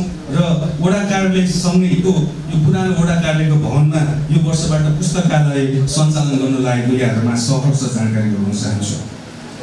कृषि पशुपन्छीको सेक्टरमा अघि सचिवज्यूले भनिसक्नु भएको छ, 2 जना दक्ष प्राविधिकको व्यवस्थापन गरी गोठमा प्राविधिक र खेतमा प्राविधिक पुग्ने अभियानमा हामी अगाडि बढेका छौँ। यसमा वडावासीहरूले सक्दो चाहिँ सुविधा लिनुपर्छ, तर त्यो अझ पनि कम्युनिकेसन पुगिरहेको छैन। त्यसलाई अझ हामीले व्यापकता गराउनु पर्नेछ। बिउ बिजनका कुराहरू छन् र बागमती प्रदेश कृषि मन्त्रालयको अनुदानमा फलामका टनेल निर्माणदेखि लिएर यो अलैँची खेतीको सुरुवात भएको छ। कुरेली खेतीलाई प्रोत्साहन गर्दै आइरहेका छौँ। पुष्प खेती, बाख्रा पाडा वितरण लगायतका कार्यक्रम र सादा पशु व्यवस्थापन लगायतका सडक कुकुरहरूको बन्ध्याकरण, रेबिसको र मागमा आधारित कृषि औजार र उपकरणको व्यवस्थापन हामीले गर्दै आइरहेको यहाँहरूलाई जानकारी गराउन चाहन्छु। र सडक अन्तर्गत कृषि सडकलाई पनि स्तरोन्नतिको चरणमा हामीले लगेका छौँ। यो बागमती प्रदेश सरकारको सशक्त अनुदानमा 2टा कृषि सडकहरू, एउटा बासीडोलको र अर्को नानाबु सिँचाइ कृषि सडक हामीले अहिले स्तर उन्नति गरेका छौँ र नियमित सिँचाइको मर्मत पनि गर्दै आइरहेका छौँ। र यसमा कृषि क्षेत्रमा चुनौतीको रूपमा बढ्दो सहरीकरण र खोला र कुलाको भूक्षयसँगै सिँचाइ पनि नासिँदै गएको समस्या रहेको र त्यसलाई चाहिँ समाधान गर्नुपर्छ भन्ने कुरा तपाईँहरूमाझ म राख्न चाहन्छु। र उद्योग र रोजगारीको कुरा हामी धेरै उठाउने गर्छौँ, तर एउटै समस्या के हो भन्दाखेरि एउटा जनप्रतिनिधि 4 वर्ष मैले अनुभवमा भौतिक पूर्वाधारको विकासको कुरा एउटा सिस्टममा बसेको छ। हाम्रो पूर्वाधार प्रमुखज्यू यही हुनुहुन्छ। हामीले माग गर्नुहुन्छ लागत इस्टिमेसनको आधारमा हामीले बजेट व्यवस्थापन गरिसके पछाडि योजना सम्झौता हुन्छ, त्यो चाहे ठेक्का प्रक्रियाबाट होस् चाहे यो उपभोक्ता समिति मार्फत निर्माण कार्य सम्पन्न हुन्छ र त्यसको कुनै समय, त्यसको कुनै एउटा इन्क्युबेसन पिरियड पछाडि चाहिँ त्यो सम्पन्न भइसके पछाडि त्यो आँखाले पनि देखिन्छ, योजना पनि सम्पन्न हुन्छ। तर सामाजिक र आर्थिक विकासका कुराहरू भनेका जटिल विषयवस्तु हुन्। नीति कार्यक्रम बजेटमा हामीले चाहिँ निकै मेहनत गरेर बनाएका हुन्छौँ, तर कार्यान्वयन गर्ने कुरामा एउटा वडा अध्यक्ष म यहाँ भइराख्दाखेरि तपाईँहरूले मेरो कार्यालयको टिम देखिराख्नु भएको छ। एउटा कार्यालय टिम, सचिव र वडा सदस्यज्यूहरू र अरू प्राविधिक विषयवस्तुहरूमा ज्ञान भएका साथीहरूलाई चाहिँ टिममा साथ लिएर हिँड्दाखेरि एउटा वडा अध्यक्षले त्यो माथि सूर्यविनायक नगरपालिका वडा नम्बर 8 भक्तपुरकै दोस्रो ठुलो वडा सूर्यविनायक चोकदेखि आशापुरीसँग व्यवस्थापन गर्दाखेरि त्यो आर्थिक र सामाजिक विकासमा केन्द्रित कार्यक्रमहरूलाई सफल बनाउन निकै चुनौतीपूर्ण अवस्था छ। यद्यपि हामीले जमर्को गरेर धेरै कुराहरू अगाडि बढाएका छौँ। उद्योग घर सञ्चालनमा कार्यविधि थिएन, कार्यविधि पास भएको छ र भवन पनि व्यवस्थापन भइसकेको छ। त्यो उद्योग घर चाहिँ एउटा उत्पादनको सेन्टर र कलेक्सनको सेन्टर हुन्छ र स्पोकको रूपमा डोलेश्वर कोसेली घर सँगसँगै पाइलट प्रोजेक्ट त्यो छ र भविष्यमा चाहिँ यो गणेश मन्दिर र आशापुरीमा पनि कोसेली घर सञ्चालन गर्ने अभियानमा हामी छौँ। होमस्टे कार्यक्रम अगाडि बढेको छ र स्थानीयहरूको पर्यटन विकासमा टेवा गर्दै रोजगारीको र अवसर सिर्जना भएको छ। औद्योगिक मेला र हाट बजारका माध्यमद्वारा उद्यमीलाई प्रोत्साहन र रोजगारी सिर्जना गर्ने कुरामा हामी एक कदम अगाडि बढेका छौँ। खानेपानीको सवालमा 18वटा भन्दा बढी उपभोक्ता समितिहरू हाम्रो वडामा छन्। एक घर एक धारा अभियान जारी छ। कुनै व्यवस्थित रूपमा साधारण सभा गरेर पनि अगाडि बढ्नु भएको छ, कुनैमा समस्या छ। हामीले वडा स्तरीय जलस्रोत समिति गठन गरेर यहाँ भएका भौगोलिक हिसाबले चाहिँ यो खानेपानी समितिहरू मर्ज गर्नुपर्छ भनेर अगाडि बढेका थियौँ। बिचमा काठमाडौँ उपत्यका खानेपानी लिमिटेडको कुरा आइसके पछाडि हामी पछाडि हटेका छौँ। अब यसलाई पनि अगाडि बढाउनु पर्ने कुराहरू छ र अवसर चाहिँ सूर्यविनायक नगरपालिका जलस्रोतकै भन्ने वडा भइराख्दाखेरि यसलाई व्यवस्थापन गरेर अगाडि बढ्न सक्यो भनेदेखि वडा नम्बर 8मा मात्र नभइकन सूर्यविनायक नगरपालिका र समग्र भक्तपुरसम्म खानेपानी व्यवस्थापन गर्ने हैसियत सूर्यविनायक नगरपालिका वडा नम्बर 8मा रहेको यहाँहरूमा म जानकारी गराउन चाहन्छु। खेलकुदका सेक्टरमा पनि हामीले धेरै नै काम गरेका छौँ। सूर्यविनायकमा भलिबल कोर्ट सँगसँगै Chandrabhairav badminton court, Ashapuri karate dojo, यो चाइनिजका काठमाडौँमा अस्ति भर्खर मात्र पनि हामीले कराटे डोजोको उद्घाटन गरेका छौँ। टेक्वान्डो कराटे जस्ता खेलकुद सामग्री वितरण गर्दै खेलाडीहरूलाई प्रतियोगितामा सहभागिताको लागि र विजय खेलाडीहरूलाई प्रोत्साहन गर्दै आइरहेका छौँ। हाम्रो भावी योजनाको रूपमा हरियाली टोलमा रहेको सार्वजनिक जग्गामा वडा स्तरीय गरेर खेलकुद मैदान हामी आगामी वर्ष निर्माण गर्नेछौँ र सूर्यविनायक भलिबल कोर्टलाई पूर्णता दिने प्रतिबद्धता यहाँहरू माझमा राख्न चाहन्छौँ। सार्वजनिक यातायातको सेक्टर हामी आउँदाखेरि कोभिड पछाडि विस्तृत अवस्थामा थियो। सार्वजनिक गाडीहरू चलेका थिएनन्। हामीले मिनी बस सँगसँगको सहकार्यमा बस चलायौँ, तर त्यो पनि दिगो हुन नसकेको अवस्थामा टेम्पो अटो रिक्साको कार्यविधि सूर्यविनायक नगरपालिकामा थिएन। हाम्रै सक्रियतामा त्यसलाई कार्यविधि बनाएर हामीले टेम्पो चलायौँ। यद्यपि सेवाग्राही अथवा वडावासीहरूको चाहिँ भाडा चर्को भयो भन्ने गुनासो छ, त्यसमा पनि बसेर हामीले छलफल गर्नुपर्नेछ र व्यवसायहरूको छुट्टै समस्या। हामी अहिलेकै स्थितिमा नै भाडामा पनि हामी सस्टेन हुन सक्दैनौँ भन्ने उहाँहरूको पनि समस्या छ। यसलाई हामीले बिचमा बसेर लग्नुपर्नेछ।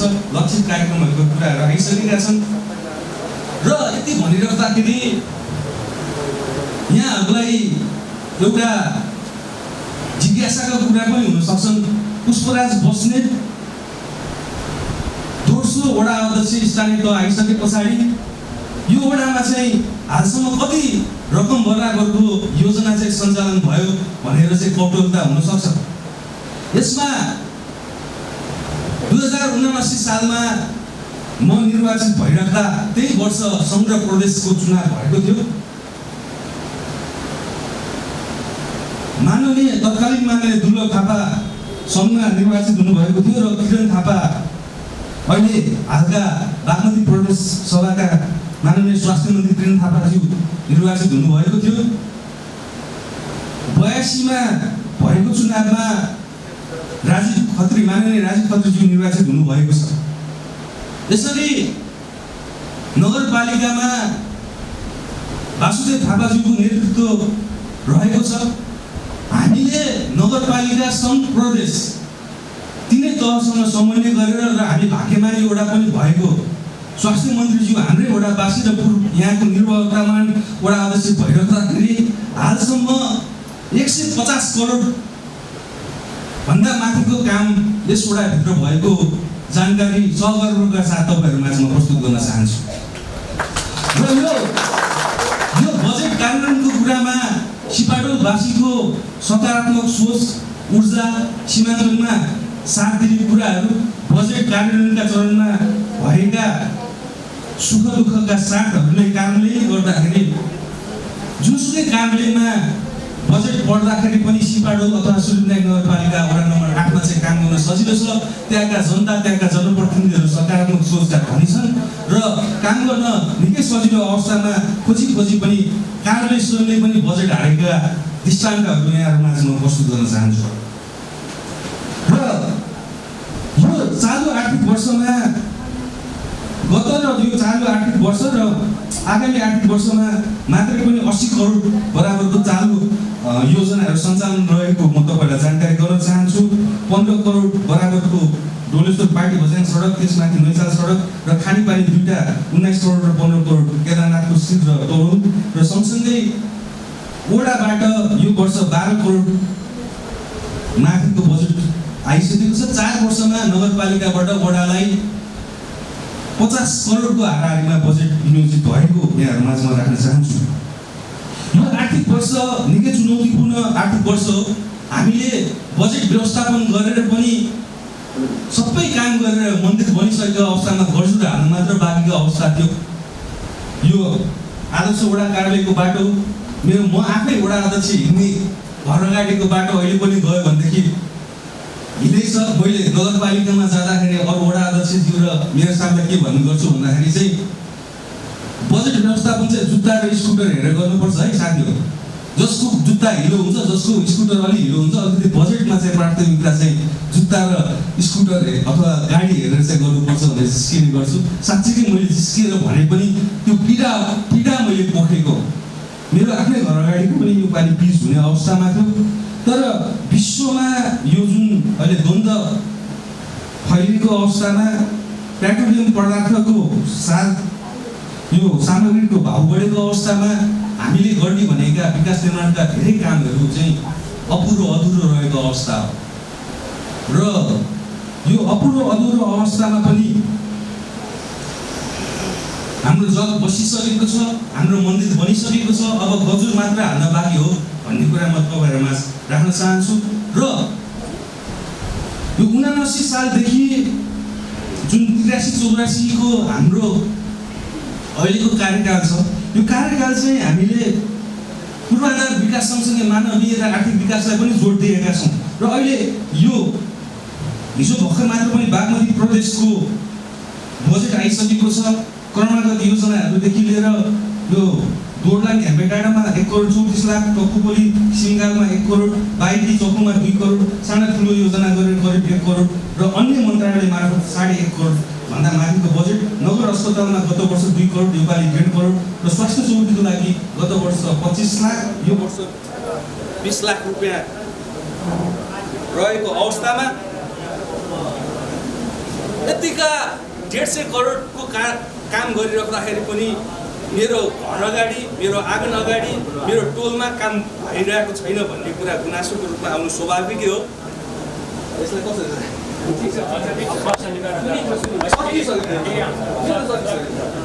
र मैले यति कुरा राखिसके पछाडि एउटा जनप्रतिनिधि भनेको चाहिँ एउटा घरको गृहिणी जस्तो हुँदो रहेछ। गृहिणीले चाहिँ आफूसँग भएको स्वर साधन जोडदाम गरेर मिठै पकाउँ, मिठो खानिदिउँ, मिठै लगाइदिउँ भन्ने नै सोच्दा रहेछन्। मैले पनि सोचेको त्यही नै हो। तर कहिलेकाहीँ मिठो मसिनो पकाएर पस्किने क्रममा चाहिँ कुनै पारिवारिक सदस्यहरू छुटेको, कुनै पारिवारिक सदस्यहरूलाई चित्त बुझाउन नसकेको अवस्था सिर्जना हुँदो रहेछ। ओडामा पनि त्यही हिसाबकै कुराहरू अगाडि बढेका छन्। तपाईँहरूको यो गरिमामय उपस्थितिबाट ओडाको समग्र विकासको लागि आगामी आर्थिक वर्षको लागि चाहिँ नयाँ आयाम कोषढुङ्गा साबित हुनेछ र तपाईँहरूले दिनुभएका सुझाव सल्लाह र मार्गनिर्देशनलाई चाहिँ शिरोधार गर्दै म अगाडि बढ्ने प्रतिबद्धता दिँदै अहिलेको लागि चाहिँ मेरो प्रेजेन्टेसन नै समापन गर्छु। जस्तो लाग्छ हजुरहरूले पालै पालो प्रश्न गरिदिनु हुन, प्रश्न नदोहोऱ्याइदिनु हुन र सम्बोधन कसैलाई गर्नु पर्न, प्रश्न गर्दा आफ्नो नाम परिचय भनिदिनु होला। यहाँ वडाको कर्मचारी लगायत वडाध्यक्ष र यहाँ वडा कार्यालय भएको सेवाहरूको हकमा चाहिँ राम्रै मैले पाएको छु। एउटा सामान्य छ होइन, त्यसमा कुनै मेरो गुनासो छैन। तर के देखियो भने विकासका कुराहरू धेरै आयो तर विनाशका कुराहरू आएन। के कुराहरूमा चाहिँ असर पर्यो त? पर्यावरणको क्षेत्रमा के भयो होइन, तपाईँको वातावरण प्रदूषणमा के असरहरू पर्यो, ती कुराहरू आएको देखिँदैन। उदाहरणको लागि जस्तै कि यो वन छ, यो वनमा चाहिँ तपाईँको मान्छेहरू आवाजात गर्छन् होइन। आवाजात गर्ने क्रममा चाहिँ धेरै जोखिमहरू पनि छ, जहाँ कि यो जङ्गली जनावरहरू छन् होइन। त्यसबाट धन्यवाद। अब यो सूर्यविनायक नगरपालिका वार्ड नम्बर 8 अन्तर्गत छेउमा रहेको यो जुन हाम्रो वन छ, त्यो वनमा रहेका जङ्गली जनावरहरूको जुन हेबिटाटहरू छ, वासस्थान छ, ती वासस्थानलाई पनि सुरक्षित गर्नुपर्ने र नागरिकको सुरक्षालाई पनि ध्यान दिनुपर्ने दुईटै कुराहरू रहेको छ।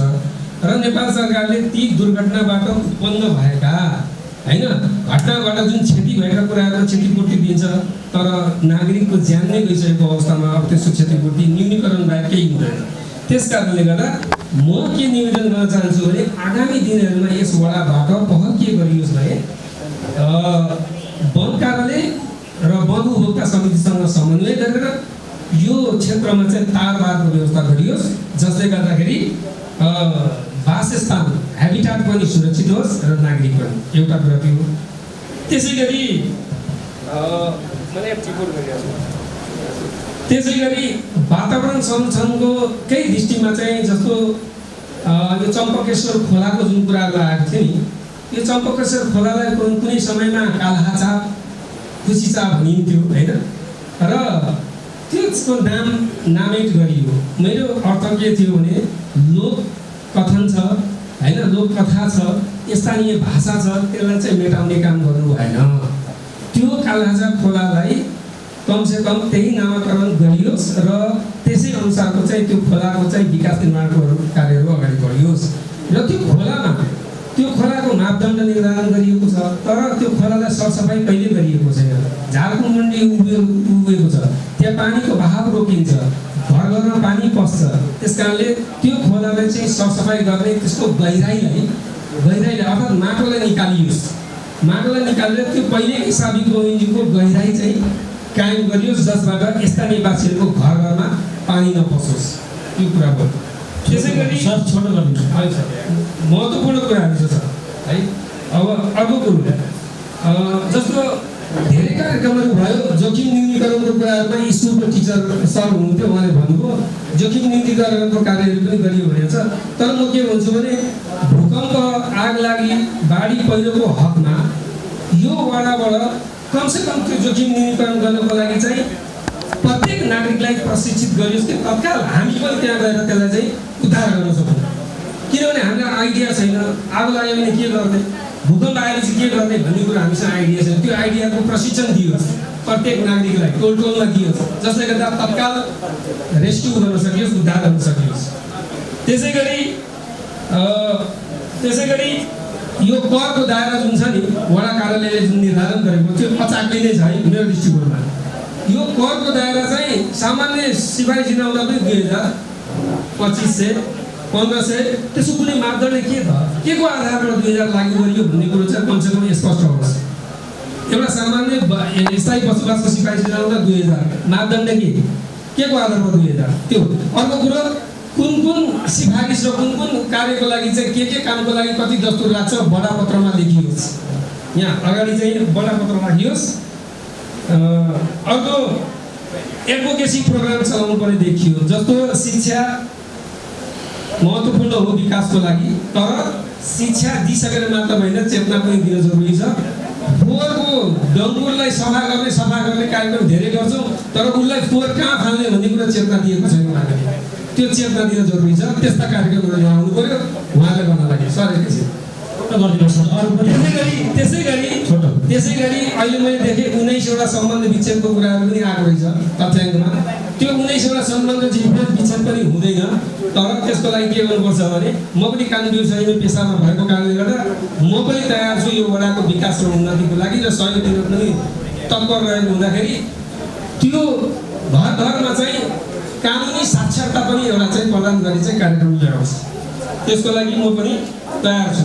र अर्को कुरो खोलाको नामाकरणको विषयमा भयो, र खोलाको मापदण्डको कुराहरूमा साबिकमा 4 मिटर त्यही चम्पकेश्वर खोला, तर त्यसैलाई पछि चम्पा खोला होइन, अब कुनै समयमा कालाजा खोला, अब पहिले 4 मिटर, त्यसपछि 6 मिटर, त्यसपछि 8.5 मिटर यसरी कायम गर्दै आइरहेको छ। र राज्यले दिएको, स्थानीय सरकारले दिएको निर्देशअनुसार हामीले पालना गरेका छौँ।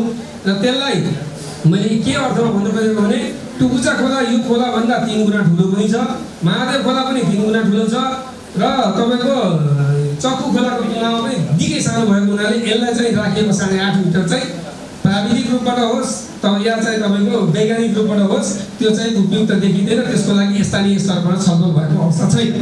त्यो कुराहरू भयो। र एउटा अन्तिममा म के राख्न चाहन्छु भने हजुरहरूले उपभोक्ताको कुरा आए, हामी सबै उपभोगी सबै चिजको उपभोक्ता छौँ। त्यस कारणले गर्दा एउटा उपभोक्ता समिति होस् यहाँ, जसले गर्दाखेरि त्यो समितिले कहाँ कुन व्यक्तिहरू चाहिँ ठगिएका छन् अथवा चाहिँ मिसावट भएको छ ती कुराहरू अनुगमन गर्नको लागि एउटा उपभोक्ता समिति यसै वडा अन्तर्गत गठन गरियोस् भन्ने पनि निवेदन गर्दै म आफूले यस कुरा गर्छु। धन्यवाद। सर्वप्रथम त हाम्रो यो हाइवेसँग जोडिएको सिपाडल सुरुविनादेखि तपाईँको जगतेको अलिक परसम्म हाम्रो क्षेत्र रहेको छ, र सिपाडलको आम वासीहरू हिँड्ने बाटोहरू दायाँ र बायाँ बाटो नहुँदाखेरि हिँड्ने मूल बाटो चाहिँ यही बाटोलाई चाहिँ मूल बाटो हुन्थ्यो, जुन चाहिँ आदर्श चोकबाट निस्केर हामी बेबरसम्म हिँड्ने बाटोहरू चाहिँ यो मूल बाटोमा छ। मूल बाटोमा मूल बाटोको हाइवेबाट चाहिँ हामी प्रवेश गर्दाखेरि त्यो हाइवेमा 3वटा पार्टीहरू थियो, एउटा पुछाको पार्टी, बिचको पार्टी र सिरानको पार्टी भन्ने थियो। आज गएर हेर्दाखेरि पुछाको पार्टी चाहिँ पार्टी बनिरहेकै रहेछ, बिचको पार्टी कतातिर लिडिङ भइरहेको छ थाहा छैन, तर सिरानको पार्टीमा चाहिँ मन्दिर बनेको रहेछ। यसको मतलब मन्दिर नबनोस् भन्ने मेरो धारणा होइन। त्यहाँको ऐतिहासिक पार्टी कहाँ गयो 1 नम्बर कुरो। र दोस्रो कुरो यो ढल भन्छ अहिले स्वास्थ्य केन्द्र जुन रहिरहेको छ, स्वास्थ्य कार्यालय भवन रहिरहेको ठाउँमा हाम्रो लोकल भाषाले चाहिँ भन्नुपर्दाखेरि कुसिलेको घर भन्थ्यो। त्यहाँनिर एउटा इनार थियो, जबकि त्यो कुसिले बुढाले चाहिँ एउटा माटोको भैँटो राखिदिनु हुन्थ्यो बाटोमा, यो बाटोबाट हिँड्ने बटुकाहरू जो मान्छे हुन्छ त्यो मान्छेहरूलाई चाहिँ तिर्खाएको बेलामा त्यो बटुकाबाट चाहिँ पानी इनारको पानी निकालेर खाउन् भन्ने एउटा सानो इनार थियो। आज त्यो इनारको अवस्था के छ त्यो हामीले थाहा भएनौँ र त्यही ठाउँबाट यहाँ पोखरेलसम्म आइपुग्दाखेरिको बाटो मूल बाटोको चाहिँ अवस्था एकदमै हरियोक छ। पहिले पनि त्यो बाटो बनेन र दोस्रो कुरो यही बाटोले जोड्दै यो हरिभक्तिको पसल भन्छ, जुन चोकलाई चाहिँ हाम्रो हरिभक्तिको पसल भन्छ। आज हरिभक्ति दाई हामी माघको नहुनु भए पनि उहाँको सन्तानले चाहिँ उहाँको परिवारले पसल दोकान चलाइरहनु भएको छ। यही दोकानबाट दोर्लाङ हुँदै टार हुँदै दोर्लाङ हुँदै नैतालसम्म जाने बाटो थियो, जुन बाटो नै मूल बाटो हो। आज त्यो बाटोमा साइकल बुढाउने अवस्था पनि छैन, जबकि यो एरियाको दायाँ र बायाँ भएका ठुला ठुला हाइवे हुनुभन्दा अगाडि भएको बाटोहरूको अवस्था किन यस्तो रह्यो? एक त्यो 2 नम्बर कुरा। दोस्रो कुरो, म यही विद्यालयमा पढेको 1 कक्षादेखि म 10 कक्षासम्म यही ठाउँबाट पढेको र यही ठाउँमा हामीलाई पढाउने हाम्रो मास्टरहरू पनि नेपाल सरकारको एउटा जिम्मेवारी पदमा, नेपाल सरकारको चाहिँ प्रहरीको आइजिपी जस्तो पद धारण गरेर पनि रिटायर भएर आउनु भएको छ।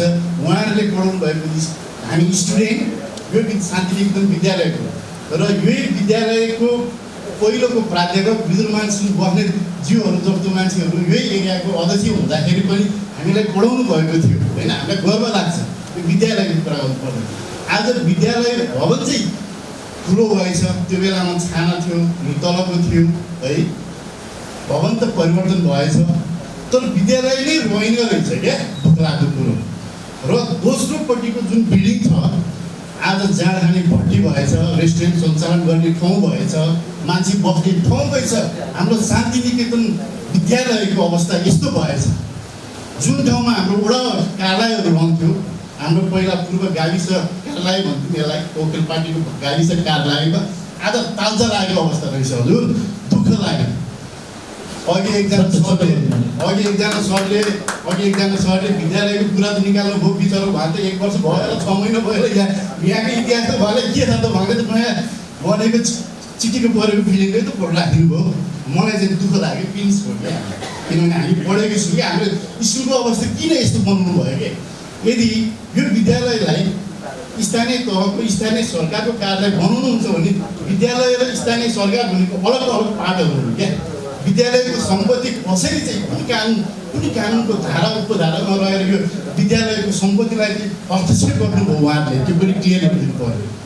अर्को कुरो, विद्यालयमा भाडामा लगानी गरिसकेपछि त्यो भाडावालाहरूले कहाँ लगेर भाडा तिर्नुहुन्छ र त्यो भाडा के प्रयोजनमा प्रयोग भइरहेको छ, त्यो अवस्था पनि क्लियर गरिदिनु पर्यो।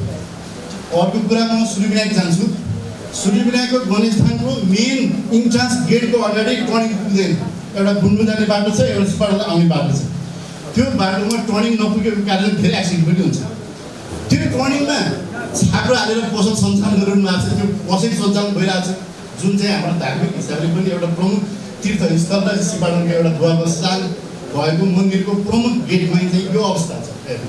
त्यहाँ बाटो अलिकति फराकिलो बनाइदिनु पर्यो।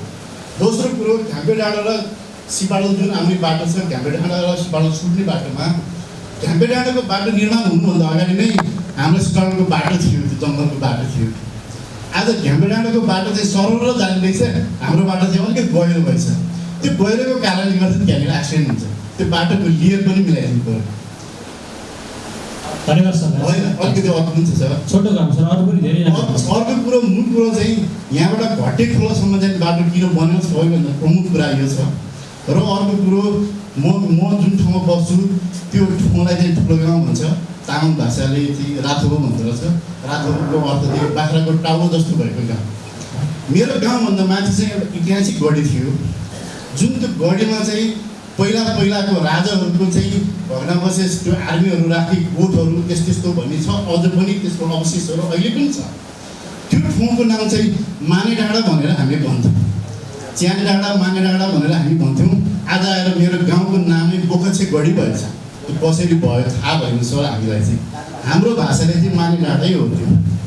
र माने डाँडाको आसपासमा बस्ने सम्पूर्ण तामाङ समुदायहरू छन् सर। त्यो माने डाँडामा टावर बन्यो, एकदम खुसी लाग्दो कुरो छ। माने डाँडामा टावर बन्नुभन्दा अगाडि चाहिँ तामाङहरूकै जग्गा हो सर त्यो। आज बोगसी गढी भइसकेपछि तामाङहरूपछि चाराना पनि रहेछ के छ त्यो जग्गा कोकसको नाममा कोकसको संस्थामा रहेर बोगसी गढी निर्माण भयो। त्यो रोडमा हाम्रो सरकारी बजेट लगानी भयो, त्यो कुराको पनि छानबिन होस् सर। र अर्को कुरो सार्वजनिक भवनहरू निर्माण गर्दाखेरि, मठ मन्दिर निर्माण गर्दाखेरि नेपाल सरकारले राखेको नीति नियम लाग्छ कि लाग्दैन मापदण्डको कुरामा? उनीहरूलाई मापदण्ड लाग्छ कि लाग्दैन? यदि लाग्छ भने डोलिसोको यत्रो संरचना बनाउँदाखेरि खोलामा पार्टी बनाइदिने त्यो मन्दिरलाई पनि त मापदण्ड लाग्छ होला नि, त्यसको कुरा पनि हुनुपर्छ। अर्को कुरो यही बाटो चाहिँ प्रमुख बाटो हो, यो बाटो खोल्नु पऱ्यो सर। यसको मापदण्ड के कति छ हजुरहरूले जान्नुहुन्छ, म त नजान्ने मान्छे के कुराहरू गलत बोलेको कुनै पनि व्यक्तिलाई चाहिँ मेरो कुराले चाहिँ व्यक्तिगत रूपमा आक्षेप लागेको महसुस हुनुभएको छ भने त्यसको लागि म सरी कुनै पनि अघि हाम्रो एउटा पुष्पदास सरले एउटा कुरा राख्नु एकदम दिलमा गाड्यो है, जस्तो उहाँले राख्नु यस्तो कुराहरू त आउनुपर्छ क्या। एउटा कोसेली घर त्यो त नेपालभरिको मान्छे सिपाटमा प्रवेश गरेपछि सिपाटमा भक्तपुरमा के पाइन्छ भन्ने कुरो त्यो कोसेली घरले दिन्छ कि। अनि अर्को हाम्रो के हो होमस्टे, र त्यो होमस्टेले चाहिँ तपाईँको लागि हरेक ठाउँबाट आउने मान्छेहरू चाहिँ यो ठाउँको सिपाटो पहिचान र परिचय हुन्छ। र अर्को हाम्रो यहाँ गणेश मन्दिर, डोलेश्वर मन्दिर र आशापुरी मन्दिर धार्मिक स्थलहरूमा पनि एकदम प्रख्यात भएको ठाउँ छ। म यसमा के जोड्न चाहेको भने कोसेली घर, होमस्टे र हाम्रो यो धार्मिक स्थलको रूपमा चाहिँ जुन विकास गर्न सकिन्छ भइरहेको छ। पहिलाको सिपाटोको तुलनामा एकदम अहिले हामी जुन सिपाटोमा थियौँ, हामी तपाईँ घर कहाँ भन्दाखेरि सिपाटो भन्दाखेरि सिपाटो कहाँ पर्छ भन्दैछ भक्तपुरमा पनि सिपाटो छ र भन्छ क्या। कति दुर्गम ठाउँमा भएको गाउँको चिन्नुहुन्थ्यो, तर सिपाटो मलाई लाग्छ त्यति परिचित हुन्थेन। अहिले सिपाटो भन्दा साथै एक तपाईँको सूर्यगल्स मन्दिर यस्तो रूपले एकदम आफ्नो पहिचान दिनलाई पनि गर्व लाग्ने जस्तो आउँछ। अब यस्तै अवस्थामा चाहिँ वातावरण सम्बन्धी काम गर्ने भएको नाताले हाम्रो सिपाटोमा जति पनि रहेका बाटाहरू छन् यसलाई पूर्वाधारको लागि बाटो विकास ढलान पिच गर्नु मात्र विकास होइन, र त्यो वातावरणको संरक्षण यदि वातावरण यदि संरक्षण भएन भने हाम्रा अब पुर्खाको पालमा त्यो भएन, अब सन्ततिको पालमा चाहिँ यसरी वातावरण विकास हुँदै जाने भने हाम्रा बाजे बराजुहरूले चाहिँ त्यो काम जस्तै हाम्रा सन्ततिहरूले चाहिँ अक्सिजनका ग्यास चाहिँ जिउमा बोकेर भारी बोकेर हिँड्नु पर्ने अवस्था आउन सक्छ। र एउटा त्यसको लागि पनि वातावरण संरक्षण गर्न पर्ने जरुरी छ। जसो कि अघि नै एउटा अगाडि पनि एउटा स्वागत भएको थियो, जनावर चराचुरुङ्गीहरू प्राकृतिकले पनि जसलाई पनि संरक्षण गर्नको लागि पनि वातावरण जोगाउनु पर्ने हुन्छ। र त्यो बाटोमा त्यो हरियाली यस्तो हरियाली हो, त्यो वडा कार्यालय मात्रै गर्दाखेरि पनि हरेक कुराको विकास हुन्छ भन्ने छैन। हरेक पुल हामीले धेरै पुल समितिहरू गठन गरेको मलाई जानकारी छ, मलाई याद छ। सिपाटोमा धेरै पुल सुधार समितिहरू गठन गरेका छन् र त्यस्ता पुल सुधार समितिहरू, सामुदायिक वन समितिहरू, सहकारीहरू, त्यस्ता सामाजिक गतिविधि गर्ने अन्य संस्थाहरूसँग समन्वय गराएर यस्तो खालको पेसारोड होस् बाटाको दायाँ बायाँ जुन सिपाटोमा प्रवेश गर्न सक्छ हरेक नेपालीले कसैले टिकट हाल्नु भयो भने कहिले पेसको हाल्नु भने यो ठाउँमा पनि सिपाटो हुनुपर्छ है। यो बाटोमा यस्तो खालको पेसारोड देखेको ठाउँ पनि भक्तपुरको सिपाटोमा मात्रै छ है भन्ने कुरा पहिचान हुने गरी त्यस्तो खालको रमणीय पनि देखिने, वातावरण पनि संरक्षण हुने, दायाँ बायाँ पनि हरियाली पनि हुने गरी हरेक बाटोमा आकर्षक रूपले गर्ने र त्यो विस्तारणको नाममा विस्थापन मात्र होइन, त्यसलाई संरक्षण गरेर चाहिँ क्यान्डलले मात्र हुँदैन, रञ्जितले मात्र हुँदैन, उपभोक्ता समिति, टोल समिति सबै स्थानीय सिपाटोवासीहरूलाई एउटा खालको अर्गनाइजेसन गर्नु पर्यो। र त्यो खालको हामीले जागरुक गर्नु पर्यो कि यो विचारको कुरा भने यो मेरो पनि कर्तव्य छ, यो बिरुवा रोप्नलाई मेरो पनि दायित्व छ, यो बिरुवा बचाउनुलाई मेरो पनि कर्तव्य दायित्व छ भन्ने बोध हुने गरी हामी त्यस्तो प्रोग्राम ल्यायो भनेदेखि अनि तपाईँको होमस्टे तपाईँको कोसेली घर र हाम्रो मन्दिरहरूमा प्रवेश गर्दाखेरिको जुन रमणीय हुन्छ नभन्ने मान्छेलाई पनि अझ पनि भक्तपुरमा त्यो बाटोमा छिरौँ, त्यो बाटोमा टिकट। यो हाम्रो लगायत सबै वडामा चाहिँ खेलकुद एउटा मैदान छ, जस्तै कि 9 नम्बरमा एउटा प्लानिङमा बनाएको छ। जस्तै कि यो हाम्रो वडामा चाहिँ कहाँ छ होइन, यो कुरामा मैले धेरैचोटि यहाँ समन्वय पनि गरेँ, यसको मैले रिजल्ट पाएको पनि छुइनँ सर। होइन। अनि दोस्रो कुरो हाम्रो घरको लाइट बाटोको लाइटको कुरा, लाइटहरू छ, सिसी क्यामेराहरू छ, तर काम गर्ने छैन कुनै पनि। किन भन्नुहुन्छ भने हाम्रो जुन पिपल बोट भन्ने ठाउँ छ नि, त्यहाँको सिसी क्यामेरा अस्ति त्यो बिग्रिरहेको थियो। मैले कतिजनालाई भने पनि, तर यो काम भएन। अनि अर्को कुरा, हाम्रो प्लानिङमा खेल मैदान भन्ने त्यो एक्सर्साइज पार्क भन्ने बनाएको छ, त्यो त प्लानिङले बनाइदिएको कि ओडाले बनाइदिएको, यो पनि कुरा मैले सुन्न पाएँ। किनकि राति र बिहान चाहिँ एकछिन खुल्लाको जस्तो हुन्छ, अनि दिउँसभरि बन्द हुन्छ त्यो। अनि मेरो घरकै बाटोको केसमा पनि त्यहाँ बत्ती छैन। मैले ओडामा हाम्रो ठुलेडीहरूलाई पनि मैले कुरा गरेँ, यहाँ हुनुहुन्छ होइन। अनि वडा अध्यक्षज्यूलाई नि भने मैले कतिचोटि, त्यसको लागि चाहिँ मैले प्लानिङको सरलाई पनि भनेको। मैले के भन्नुहुन्छ उहाँहरू भने, मान्छे बस्ती बढ्दै गएपछि वडा अध्यक्षहरूले हालिहाल्छ नि, मलाई के को छ भन्नुभयो होइन। यो कुरामा पनि के हजुरहरूले गरिदिनु पऱ्यो कि उनीहरूलाई समन्वय गरेर गरिदिनु पऱ्यो होइन। अनि अर्को कुरा, यो हाम्रो पर्यटनहरू आउनुहुन्छ भारत अनि यताउताबाट पर्यटनहरू आउनुहुन्छ यस्तो डोलेश्वरहरूतिर, यहाँ पनि उहाँहरूले धेरै जसो फोहोर गर्ने कुरामा अहिले नेपालमा छ नि, त्यहाँ पनि गर्नुहुन्छ। किनकि डोलेश्वरको अगाडिको भाग राम्रो छ मान्नुपर्छ होइन, तर त्यो पछाडिको त्यो खोलाको भागमा यति फोहोर छ, एक्चुअली हजुरहरू हामीहरू पनि गएर हेर्न सक्छौँ होइन, त्यहाँ धेरै फोहोर छ। त्यसको लागि चाहिँ कसलाई भनौँ, डोलेश्वर समितिलाई भनौँ कि वडा अध्यक्षहरूलाई, वडा अध्यक्षज्यूहरूलाई भनौँ, त्यो भनेर चाहिँ मैले यति चाहिँ क्वेसन राख्दै। Thank you. हस्, धन्यवाद। यो सूर्य विनायक नगरपालिका भन्छन् होइन, सूर्य विनायक गणेशको नामले चाहिँ नगरपालिका बनेको छ, तर सूर्य विनायक गणेश मन्दिरलाई चाहिँ खासै त्यस्तो के बजेटहरू चाहिँ कहिले पनि विनियोजन भएको छैन। मैले पटक म अब बजेट टाइप गर्ने पनि मै हो है, राख्छु 2 करोड 60 लाख हुन्छ। त्यसमा वितरण गर्दाखेरि विनियोजन गर्दा पुग्दैन, अर्को पालि हालिदिन्छु भन्नुहुन्छ अध्यक्षज्यूलाई भन्नु भएन। त्यसरी 3 वर्ष बित्यो। मैले जहिले पनि अलिकति त राख्नुपर्छ है, नाउँले सूर्य विनायक, हाम्रो नाउँ त सूर्य विनायक नगरपालिका गणेश स्थानको छ। फेरि उपत्यकाको 4 गणेशमध्ये जेठा गणेश सिद्धि विनायक भन्छौँ है, सूर्य विनायक। त्यस्तो मन्दिरलाई चाहिँ हामीले सबै त्यो संरचनाहरू जीर्णोद्धार गर्नुपर्ने अवस्था छ, सबै गइसकेको छ कि बिग्रिसकेको छ। तैपनि बजेट चाहिँ हामीले कहीँबाट धेरै पटक कति गुनासो गर्ने है, नगरपालिका नि गरिन्छ, वडामा आफै पर्दाखेरि बजेट हाल्नु नि नमिल्ने, लेख्यो टाइप गऱ्यो, अनि यसो वितरण अन्त हेर्दाखेरि कति आउँछ त्यो पत्रहरू निवेदनहरू आउँछ, त्यो गर्दा 2 करोड 60 लाख के 10 करोड नपुग्ने आउँछ माग। अनि गर्दाखेरि कहिले पनि त्यो 5 लाख रुपियाँ पनि हाल्न सकिनँ मैले। अब चाहिँ यसपालि चाहिँ गुरु योजना नि बनिएको छ, त्यसमा चाहिँ केही पहल हुन्छ भन्ने आशा गर्दै धन्यवाद। मन्दिर जोगाउनुपर्छ, वातावरण जोगाउनुपर्छ भन्नुहुन्छ होइन। अब यसरी चाहिँ सबै मन्दिर मठ मन्दिर अब बाटो पूर्वाधारलाई बजेट छुट्याइयो, सबै कुराहरू गर्दाखेरि सबैभन्दा वातावरणदेखि लिएर सबैलाई असर गर्ने ढलको कुरा चाहिँ गरिँदैन क्या। ढल चाहिँ हाल्ने कुरामा, ढललाई बजेट छुट्याउने कुरामा चाहिँ कसैको चासो यहाँ देखिएन। खालि बजेट पास गर्ने, फिस गर्ने बाटो फिस गर्ने भन्ने कुरा मात्रै आउँछ कि यो फिस गर्नु मात्रै हो त। अहिलेको जुन यस्तो अवस्था, जुन सहरीकरणको अवस्थामा आइसक्दाखेरि खालि फिस मात्र गर्ने भनिन्छ, ढल आवश्यक छैन त। ढल बिना त अहिले हाम्रो यो प्रत्यक्ष जनस्वास्थ्यलाई चाहिँ असर गर्ने चिज अहिले विभिन्न डेङ्गु लागेको अवस्था छ। अब अहिले चाहिँ तपाईँको हरेक घरमा दुर्गन्ध फैलिएको अवस्था देखिन्छ। यहाँ चाहेर पनि कसैले बोल्न नसकेको अवस्था म देख्छु। सबैले नाली, अहिले कुलोमा सबै के पानी आउँदैन, सबै नाली आउँछ। अब सबैलाई चाहिएको छ फिज मात्र भन्नुहुन्छ, फिज मात्र हुन्छ। फिज मात्र के अहिलेको आवश्यकता हो त? ढल आवश्यकता होइन। अनि जहिले पनि बजेट पास भएर आउँछ, फिजको बजेट छुटेर आउँछ, जहिले पनि आर्थिक वर्षको अन्त्यतिर।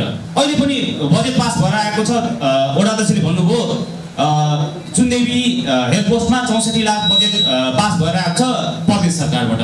64 लाखले कति चुन्देवी हेल्थ पोस्ट कति खण्ड चाहिँ मिटर चाहिँ गर्ने? अब यसमा पिच गर्ने, अब बजेट अनि ढललाई छोइ त अहिलेको अवस्थामा आएर ढल बिनै पिच गर्ने, यो कतिको चाहिँ उचित कार्य हो त? यो के ढल चाहिँदैन हामीलाई कि निरोगी भएर चाहिँ अब स्वच्छ वातावरण चाहिँ कायम हुन्छ यहाँ। अब रविन्द्र दाइले भनेअनुसार हामीले चाहिँ दुवैतर्फ चाहिँ हरियाली चाहिँ मैत्री चाहिँ वातावरण बनाएर चाहिँ यहाँ चाहिँ सडक निर्माण गर्ने भन्नुहुन्छ। अब यहाँ सडक ओडा चाहिँ भन्नुहुन्छ बजेट ल्याउनु भएको छ 64 लाखको बजेटले के चाहिँ गर्ने हल भन्नुहुन्छ उहाँ। अब स्थानीयले 40% हाल भन्नुहुन्छ, 60% ओडाले गर्नुहुन्छ।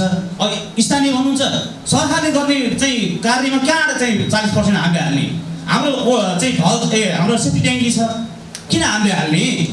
यो त सरकारले गर्नुपर्ने कुरा हो नि। यहाँ सरकारले पनि देख्दैन यो कुरा चाहिँ म सरकारलाई पनि भन्न चाहन्छु कि ढलको लागि चाहिँ सरकारले अब ढल बनाएर मात्र पिच गर्ने। किनभने हामी यत्रो वर्ष त हिँडेमा त हिँड्यौँ भने के अहिले पिच चाहियो? ढलको लागि चाहिँ पहल गरिदिनुपर्छ। यो राष्ट्रिय स्तरमा पनि यो कुरा पुऱ्याउन अनुरोध गर्नुहुन्छ त हस् धन्यवाद। म अलिकति अगाडिको प्रस्तुतिकरणमा जान चाहन्छु। त्यस्तै वडा सचिवले प्रस्तुतिकरण गर्दाखेरि उदाहरण मात्रै मैले अब सबै त म सम्झिन्न कौशी खेती गरियो होइन, तर त्यस्तो मात्र प्रेजेन्टेसनले डजन्ट मेक सेन्स क्या, सेन्स दिँदैन। कौशी खेती कतिजनालाई गर्नुभयो, कतिजनाले कौशी खेती गरे, कति उत्पादन गरेर उनीहरूको जीविका चलिरहेको भने आफ्नो घर आएपछि गरेको छ कि बेचेको छ कि अलिकति इम्प्याक्ट लेभलको या आउटपुट लेभलको आउटकम लेभलको चाहिँ इन्फर्मेसनहरू दिनुभयो भने उपयुक्त हुन्छ भन्ने लाग्छ मलाई। स्कुल बनाउनु ठुलो बिल्डिङ डजन्ट मेक सेन्स क्या, त्यहाँ विद्यार्थी भए मात्र अर्थ हुन्छ। स्कुल ठुलो राम्रो देखिएर मात्र अर्थ त हुँदैन। त्यस कारणले विकास भनेको चाहिँ ठ्याक्कै यस्तो मात्र होइन।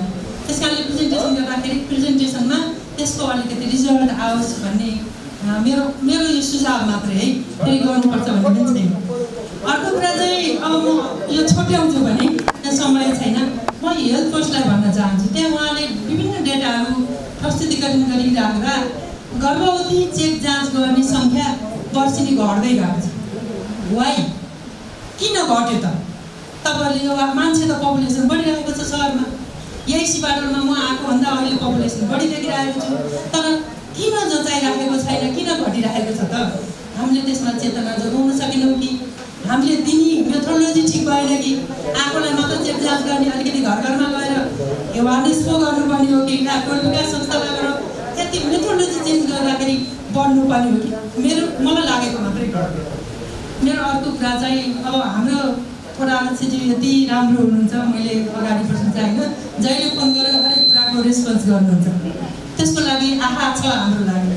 किनभने जहिले फोन गरे पनि हरेक कुराको रेस्पोन्स तत्काल गर्नुहुन्छ, यो हाम्रो लागि गौरवको कुरा पनि हो।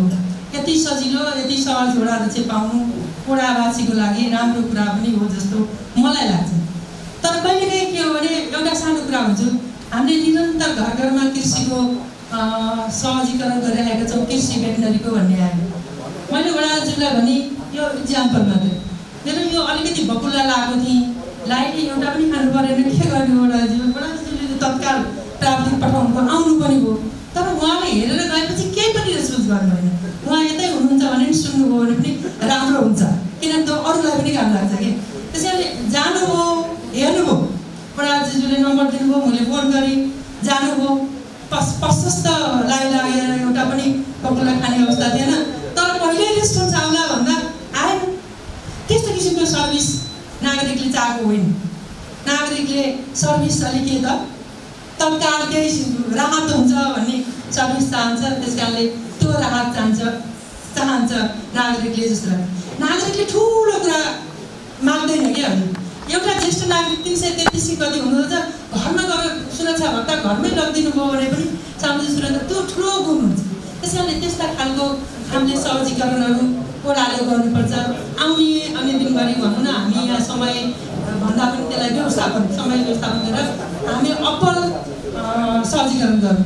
अर्को कुरा चाहिँ म अलिकति यहाँ जोड्न चाहन्छु, धेरैले जोड्नुभयो, मेरो आफ्नो अलिकति फोकस विषय पनि यो संरक्षण अहिलेको क्लाइमेट चेन्जको विषय पनि भएको हुनाले यी अलिकति क्रस कटिङ इस्युजहरूमा चाहिँ वडाले बेला बेला ओरिएन्टेसन गर्नु पर्यो। किनभने अहिले यो क्लाइमेट चेन्जले एकदम अन्तर्राष्ट्रिय स्तरमा आक्रान्त भइरहेको बेला अहिलेको यो खण्डवृष्टि अतिवृष्टि पनि के हो त भन्दाखेरि यो जलवायु परिवर्तनले गर्दा भएका भन्ने कारण थाहा छ, तर के हो यो, यसको लागि कोपिङ स्ट्राटेजी के हो, यसको लागि एडप्टेसन स्ट्राटेजी के हो भन्ने कुरा चाहिँ अलिकति हामीले चेतनामूलक कार्यक्रमहरू गर्नुपर्छ। यसको लागि ठुल्ठुला कन्सल्टेन्ट बाहिर अन्तर्राष्ट्रिय ल्याउनु पर्दैन।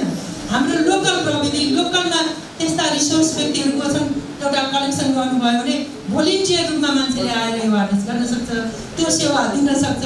त्यस कारणले त्यस्तो कुरामा पनि अलिकति ध्यान जाओस् भन्ने मलाई लाग्छ। अनि अर्को कुरा चाहिँ विकासमा हामीले सधैँ अब यहाँ जनक सर यहीँ हुनुहुन्छ, जहिले पनि टेन्डर गर्दा पनि उपभोक्ता समिति मार्फत काम गर्दा पनि विकास निर्माणका काम अब के भने हामीले विकास भन्ने बित्तिकै जहिले पनि भौतिक विकासलाई मात्र पहिलो प्राथमिकता कुरा गर्छ। तर त्यो सँगसँगै त्यो सिमेन्टको कङ्क्रिटहरू बनाउँदा भोलि हाम्रो संरक्षणको अवस्था चाहिँ के भएर भोलि आउने पुस्तालाई के होला। भोलि वाटर क्राइसिस अहिले वर्ल्डमा वाटर क्राइसिस हेर्नु चाहिँ त्यस कारणले अहिले हामीले यहाँ पानी पाएर खाइरहेका छौँ, तर भोलि यही सिपाडुमा पानी नहुने अवस्था हुनसक्छ। किनभने लास्ट इयर वीरगञ्ज जस्तो ठाउँमा पानीले आक्रान्त भयो, मधेस आक्रान्त भयो। त्यस कारणले हामीले यो पानीका स्रोतहरूलाई बढीभन्दा बढी संरक्षण गर्ने, बढीभन्दा बढी यसलाई जोगाउने। यसको लागि के हो त भन्दाखेरि अलिकति ग्रिनरीहरूलाई बढाउने अनि कङ्क्रिटाइज अलिकति कम गरेर अगाडि बढाउनुपर्छ होला जस्तो मलाई लाग्छ। ल यहाँ सञ्चालकले मलाई समय कट भनेको सकियो भन्नु, त्यसको लागि अब ठिकै छ। मैले अरू कुराहरू पनि हामी अरू समयमा आफूलाई लागेका कुराहरू भन्न सक्छौँ। यति कुराहरू हो। हस्, धन्यवाद। म पनि वडावासी पनि भएको नाताले यहाँ सम्पूर्णले दिनुभएको राय सल्लाह सुझाव पक्कै पनि वडा कार्यालय ग्रहण गरेर आवश्यक कार्य गर्नेछ भन्ने विश्वास पनि लिएको छु। र मैले यहाँ नउठेका दुई तिनवटा कुरा एकदमै छोटोमा राख्ने अनुमति चाहन्छु।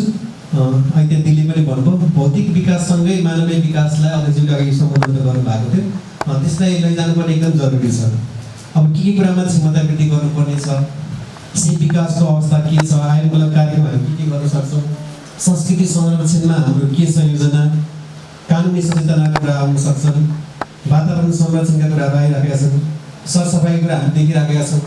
हामी यहाँ उपस्थित भएका पनि कतिले त धेरै ठुल्ठुलो कुरा त हामी पनि गर्छौँ, तर कुरा हामी कहाँ फालेका छौँ, हाम्रो घर वरिपरि के छ भन्ने कुरा पनि हामीले पनि मनन गर्ने पनि हो कि भन्ने पनि लाग्छ। विवाद व्यवस्थापनको कुरा पनि उठ्यो, त्यसलाई हामी एउटा योजनाबद्ध रूपमा कुनै पनि विपद आएको अवस्थामा चाहिँ सुस्पष्ट रूपमा कार्य गर्न सक्ने जनशक्तिलाई हामी कोसँग कसरी समन्वय गरेर गर्ने हो त्यतिर पनि ध्यान दिनुपर्ने जस्तो देखिएको छ।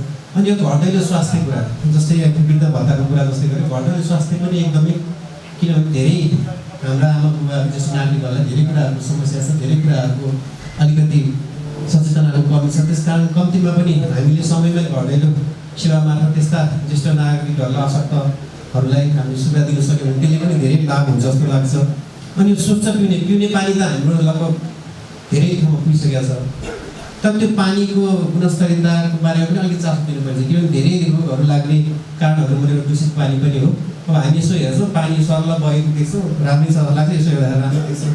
त्यस कारणले गर्दा यो स्वच्छ पानीलाई पनि एउटा अभियानको रूपमै लानुपर्छ जस्तो लाग्छ। अनि यो रासायनिक विषादीको विकल्पमा हामी के गर्न सक्छौँ यता पनि हेरौँ, किनभने हाम्रो स्वास्थ्य हामी सबैभन्दा ठुलो धन भन्छौँ र हामी आफैले विषादयुक्त खानेकुराहरू बढी खाइराखेका छौँ। त्यसमा हामीले योजनाबद्ध रूपमा यो रासायनिक विषादीको विकल्पको रूपमा हामी के कार्यक्रम सञ्चालन गर्न सक्यौँ भने हामीले त्यसलाई धेरै वडावासीहरूको स्वास्थ्यमा चाहिँ राम्रो गर्छ जस्तो लाग्छ। र अरू कुरा मैले केही राखेँ, एउटा शान्ति सुरक्षाको कुरा। अहिले यो खुल्ला पार्क रमाइलो भएको छ, यो विभिन्न लागुदारका सेवन गर्ने, झै झगडा गर्ने, हल्ला गर्ने, अनि के अरे सामाजिक प्रदूषण फैलाउने काम एकदमै बढ्दो छ। विभिन्न खुला क्षेत्रहरू, पिकनिक स्पोटहरू, सार्वजनिक स्थलहरू, पार्कहरूमा चाहिँ त्यो खालको एउटा समस्या हामीले धेरै देखिरहेका छौँ। त्यसले नपत्याउँदो हिसाबले धेरै ठुलो समस्या ल्याउने सम्भावना मैले देखेको छु। र त्यस कारणले गर्दाखेरि हामीले त्यस्ता कुरालाई अलिकति ध्यान दिउँ। अनि अब यो मद्यपानको कुरा पनि, जागरुकताका कुराहरू पनि पसलहरू सञ्चालन भएका छन्, तिनीहरू कति नियमित छन्, कति नियमनमा छन् र तिनीहरूको मापदण्ड के हो, कहिलेसम्म खोल्न मिल्यो, के बेच्न मिल्यो, अब राति 12 बजीसम्म खोल्न पाइने हो कि होइन, किनभने त्यसको पनि अर्थ हुन्छ। तपाईँको 7 बजी बन्द हुँदाखेरि एउटा असर गर्छ, 12 बजी बन्द हुँदाखेरि अर्को असर गर्छ। त्यसलाई पनि एउटा कसरी नियमन गर्ने भन्ने कुरामा पनि अलिकति हामीले ध्यान दिनुपर्ने जस्तो लाग्छ। यो अब बाटो, जङ्गलको बाटोदेखि अन्य कुराहरूले पनि धेरै खालको समस्याहरू, विशेष गरी दिदीबहिनीहरूलाई, चेलीहरूलाई चाहिँ त्यो समस्या पनि आइरहेका छन्। त्यस कारण अलिकति हामीले यतातिर पनि हेर्नु पायो भने विकास निर्माण कुरा त मैले धेरै उठाएन, धेरै हामी सबैले थाहा भएको कुरा। त्यस कारण म यति कुरा राख्न चाहन्छु। हस्, धन्यवाद। सूर्यविनायक नगरपालिका पूर्वाधार विकास शाखाका प्रमुख जनता परिषदलाई छोटो भिडियो सम्बोधन गरिदिनु आग्रह गर्दछु। पूर्वाधार विकाससँग सम्बन्धित बढी आउला क्वालिटिजहरू हो भन्ने पनि त्यस्तो आएन। तल गाडीले भने जस्तो वाटर पम्पलेट गर्ने एउटा चाहिँ अब हामीले चेष्टै दिइरहेको छौँ युटिलाइजले कम गर्ने र वाटर पम्पलेट हो पनि जस्तो सुरुवात हामीले सूर्यविनायक जङ्गलमुनि यताबाट दाहिनेपट्टि ब्लकहरू राखेर गएका छौँ। अब सुरुवात हुँदैछ। अब हामी त्यो ट्रेडिसनल हुर्किया छौँ, त्यो टेक्नोलोजीमा आएको छौँ, त्यसलाई छुट्टै परिष्कृत गर्नै पर्ने छ। त्यो एउटा भयो। अर्को एउटा चाहिँ ढलको कुरा आफ्नो अघि भाइले उठाउनु भएको छ, प्रदीप भाइले। त्यो ढलको एडिपीको एउटा प्रोजेक्ट थियो, लगभग 100 करोडभन्दा माथिको थियो हामीसँग। तर हामीले त्यो फिल्ट्रेसन जुन ब्लड छोड्छौँ त्यो जग्गा चाहिँ 7 जग्गा 15 पनि चाहिएको छ उसलाई। त्यसले गर्दा त्यो जग्गा हामीले उपलब्धै गराउन सकेनौँ। त्यसले गर्दा त्यो प्रोजेक्ट फेल भयो र अब चाहिँ ढल राखेरै गरेका छौँ हामीले धेरै ठाउँमा त चाहिँ। तर फिल्ट्रेसनको जहाँ चाहिँ फिल्ट्रेसन नभएको हुनाले यी कुरा चाहिँ हुन सकेको छैन। र बत्तीको सडक बत्तीको कुरा उठाउनु भएको थियो अहिले। यसमा चाहिँ हाम्रा जुन सडक बत्ती राखेका छौँ मर्मत भएन भन्ने कुरा थियो। त्यो एकजना हाम्रो फोकल पर्सन हुनुहुन्छ 2 जना, एकजना हरिजी हुनुहुन्छ, 2 जना हुनुहुन्छ। एउटाबाट उहाँको नम्बर हजुरले लिएर बत्ती चाहिँ मर्मत गर्न सकिन्छ। हस् ल, धन्यवाद। अब म उठेका समग्र जिज्ञासाहरूलाई सम्बोधन गरिदिनु हुन एउटा पुष्पराज जोशीजीले आग्रह गर्नुहुन्छ। यतिका प्रश्न आइसके पछाडि र समापन गर्ने यो समापन स्पिच भनिराख्दाखेरि मैले एउटा सानो लघु कथा भनेर नै यसलाई समापन गर्नुपर्छ र आएका प्रश्नहरूलाई पनि म जवाफ दिन्छु। एउटा बुबा र छोरा थिए र छोरालाई चाहिँ बुबाले एउटा चाहिँ राम्रो सुन्दर घोडाको चित्र दिएर चाहिँ यो सूर्यविनायक चोकमा गएर राख बाबु र तल नोटिसमा चाहिँ के लेख्यो भन्दाखेरि चाहिँ यसमा के कुरा मिलेका छैन यसलाई चाहिँ टिक लगाइदिनु भनेर चाहिँ भनेछ र छोराले चाहिँ बिहान 8 बजे गएर राखेछ, बेलुका 5 बजे चाहिँ हठो हैरान भएर घर फर्केछ। घोडाको ठाउँमा त घोडा छैन, सबै टिक बाइक छ। उसले आफ्नै छोराले बनाएको पिक्चर कतिको राम्रो बना भनेर बाउले सोधे। मैले त राम्रो बनाइरहेछु त बा, सबै मैले त सबै टिक लाग्यो भनेर चाहिँ छोरो भन्यो। अनि फेरि त्यस्तै चित्र लिएर चाहिँ बाउले छोरालाई के भनेछ भन्दाखेरि त्यही ठाउँमा जा, त्यही प्रवृत्तिले गर र कहाँ मिस्टेक भएको छ सच्याइदियो भनेर चाहिँ तल नोटिसमा लेख भने चाहिँ छोरालाई बाउ। र बेलुका 5 बजे जाँदाखेरि त छोरो चकित परेछ। बिहान जस्तो सरे यो चित्र छोडेको त्यस्तै छ भन्न खोजेको। यो मैले अन्यथाको रूपमा होइन, प्रवृत्ति म पनि यही समाजमा हुर्किँदै बढ्दै एउटा अलक्ष्य भएको हुँ। म पनि यो समाजभन्दा भिन्न होइन, यो मानवीय सभ्यताभन्दा भिन्न मान्छे होइन। म हाम्रो प्रवृत्ति चाहिँ सुधार्ने भन्दा पनि अरूको कमजोरी देखाउनलाई चाहिँ बढी चल्छ भन्ने एउटा यो लघु कथाको चाहिँ सारांश हो। र डेटा वाइज रूपमा प्रस्तुत गर्नुपर्छ भनेर आदरणीय विद्वान अधिवक्तै हुनुहुरहेछ, साक्षात्कार पहिलोचोटि भएको छ र हाम्रो दिदीसँग त घरिघरि साक्षात्कार हुन्थ्यो। उहाँ चाहिँ नेपाल सरकारको एउटा माथिल्लो तहमा बसेर पनि काम गर्नुभएको जस्तो दिग्गज व्यक्तिहरू आएर विश्व पर्सन हुनु भनेको राम्रो कुरा हो। उहाँले चाहिँ डेटामा चाहिँ बस्दाखेरि प्रेजेन्टेसन चाहिँ पुगेन भन्ने कुरा हो। मलाई चाहिँ 7 देखि 8 बजीसम्म बसेर भए पनि अझ लम्बाउनु मन थियो। हाम्रो सभा अध्यक्षले चाहिँ सिद्धम भन्नुहुन्छ, म अतिथि भइरहेको सभा अध्यक्षको निर्देशनमा म चल्ने। म डेटा दिनुहुन्छ भने 9 बजीसम्म बस्नु भन्नु सबैले डेटा दिनुहुन्छ। कौशी खेतीको चाहियो कि इन्डक्सन चुलो कतिको बाड्यो कि सेवाग्राही कति आए, राजस्व कति आयो र एउटा कुरा चाहिँ उद्घोष चाहिँ के गर्नु मन लाग्यो भन्दाखेरि चाहिँ हामी बजेट ल्याउने सबैभन्दा ठुलो वडा, राजस्व उठाउने सबैभन्दा ठुलो वडा भएको चाहिँ यहाँहरूमा म फेरि जानकारी गराउन चाहेँ। र जङ्गली जनावर र बस्ती बिचको द्वन्द्वको कुरा उजागर गर्नुभएको थियो हाम्रो सरले। त्यो चाहिँ विषयवस्तु जति विषयवस्तु छ र फेन्सिङको कुराहरू गर्नुभएको छ। एक त प्राणी उद्यानको कार्यक्षेत्र पर्छ, हामीले समन्वय गर्ने हो। योभन्दा अघि एउटा कार्यक्रममा मैले एउटा कुरा उठाएको थिएँ, प्राणी उद्यान हामी साँच्चीकै गन्तव्यमा पुर्याउने भए हामी त्यसलाई गन्तव्यमा पुर्याउन हातेमालो गर्न र त्यसलाई बोक्नलाई हामी तयार छौँ। यदि गन्तव्यमा पुर्याउन नसक्ने भएदेखि हिजो सामुदायिक वनबाट कुन सहमति गरेर लिएको थियो त्यो सामुदायिक वनलाई चाहिँ वन फिर्ता दिनुपर्छ भन्ने माग मैले औपचारिक फोरममै राखेको थिएँ र त्यो बेला चाहिँ माननीय यसै क्षेत्रका सांसद राजीव खत्री ज्यू पनि हुनुहुन्थ्यो र त्यसमा के कति अगाडि बढेको छ फेरि पनि मैले त्यसमा लिनुपर्नेछ र जुन खोलाको विषयमा स्थानीय नामाकरणको विषयको कुरा गर्नुभएको छ र सँगसँगै मापदण्डको विषयवस्तु गर्नुभएको छ। मापदण्ड र राजस्व घटाउने विषय भनेको चाहिँ अग्रगामी चाहिँ गर्न सक्छ, पछाडि फर्किन चाहिँ धेरै गाह्रो हुने कुराहरू छन्। अब कानुनको विद्यार्थी तपाईँ आफै हुनुहुन्छ, त्यसमा कन्फ्लिक्ट अफ इन्ट्रेस्टका कुराहरू पनि धेरै होला। त्यसरी मापदण्ड घटाउन सक्ने भए त धेरै कुराहरूमा चाहिँ लाग्नुपर्ने स्थिति छ। अघि हाम्रो प्राविधिक जीव पछाडि हुनुहुन्छ, क्याब गरेर बस्नु भएको डोलेश्वर महादेवमा सीमाङ्कनमा जानु भएको रहेछ। एउटा पत्रकार आउनु भएर यो कुन मापदण्डमा लाउनु भएको भनेको नेपालको भन्दाखेरि हाम्रो स्थानीय शासनको जुन राजपत्रमा छ डोलेश्वरबाट बाइक चक्रपथको 12 मिटरको सीमाङ्कन छ। उहाँले तत्कालै के भन्नुहुन्छ, यो नापी शाखाको केमा भन्नु हालसाबिकमा चाहिँ 14 मिटरको मापदण्ड छ, यो तपाईँले गलत गर्नुभयो भनेर भनिदिनु भएको छ। हामीले त राजपत्र चिन्ने हो कि परिपत्र चिन्ने हो? हामीलाई अराको काम गर्ने हो र तपाईँहरू जस्तो जनताको साथ पायो भने मापदण्ड घटाउने कि बढाउने कुरा त जनताको मागका अनुसार गर्ने हो नि। तर मापदण्ड छोडिसकेलाई के अन्याय गर्ने त? मेरो आफ्नै घरको चाहिँ हात्ती पाइले परेको छ 12 मिटरमा, म घटाउँदै होला नि। 12 मिटरको सीमाङ्कन मैले घटाउन सक्ने अहिले भर्खरै रिसेन्टली। र सरसफाइको विषयवस्तु छन्। सरसफाइको विषयवस्तुमा त एउटा राज्यले भनेको जगाउने हो, एउटा आशा जगाउने हो, एउटा मार्गनिर्देशन गर्ने कुरा हो। सिभिक सेन्स चाहिँ बढाउनुपर्छ हामीले। सिभिक सेन्स जबसम्म बढ्दैन तबसम्म यो पार्किङका कुरा, बजार व्यवस्थापनका कुरा र यो सरसफाइका कुरा भनेको हामीले बजेट व्यवस्थापन मात्र गरेर हुँदैन। र मैले जनप्रतिनिधिको दायराको विषयमा तपाईँहरूलाई भने बिहान 6:30 बजेदेखि बेलुका 9 बजीसम्म 12-14 घन्टाको ड्युटीमा हामी सधैँ खटिरहेका छौँ। अझ पुगेको छैन। विकास उन्मुख देशमा गर्नु धेरै छ, तर टिम वर्क गर्नुपर्छ। मैले हाम्रो वडाको कर्मचारी लगायत वडा सदस्यज्यूहरूलाई पनि टिम वर्कको महत्त्व गरिमा मैले जहिले भनिरहेको छु। त्यो टिम वर्क चाहिँ हामीले सेवाग्राही र वडावासीसँग पुर्याउन, जनप्रतिनिधि र वडावासी बिच र अन्तर पार्टी र पार्टीभित्रका कुराहरू पनि, यो पार्टीको कुरा आउँछ किनभने निर्वाचन एउटा आवधिक हो र हामी निर्वाचन चिन्ह लिएर उठिसके पछाडि चुनाव चिन्हका कुराहरू आउँछन् र सँगसँगै गन्तव्यका कुराहरू पनि आउँछन्। र दिलबहादुरजीले बोल्नु भएको कुरा विद्यालयको कुरा छ। विद्यालयको कुरा भवन तपाईँको भावनात्मक कुरा भयो।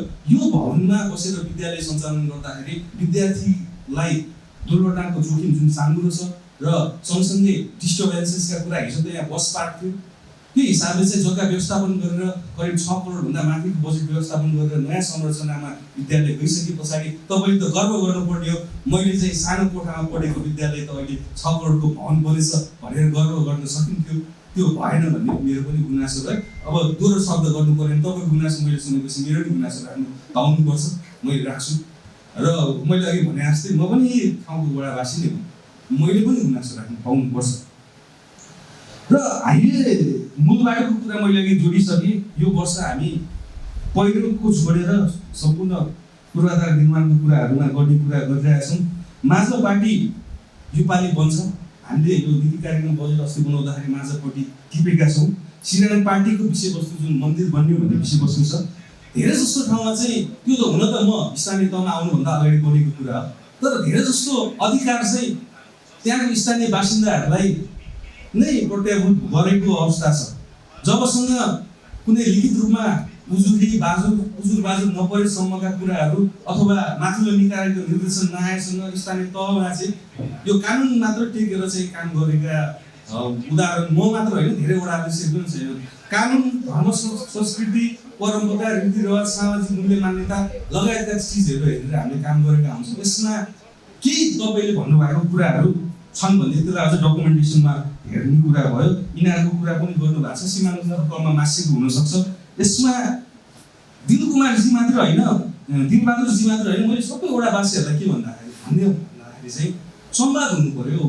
मैले मेरो वडा सदस्यहरूलाई पनि वडाध्यक्षजी यो भएन भन्दै आउँछ। म ब्रह्मा विष्णुमय छैन, मलाई ब्रह्म ज्ञान छैन, तपाईँले मलाई कहिले भन्नुभयो अनि मैले त्यो गरेँ।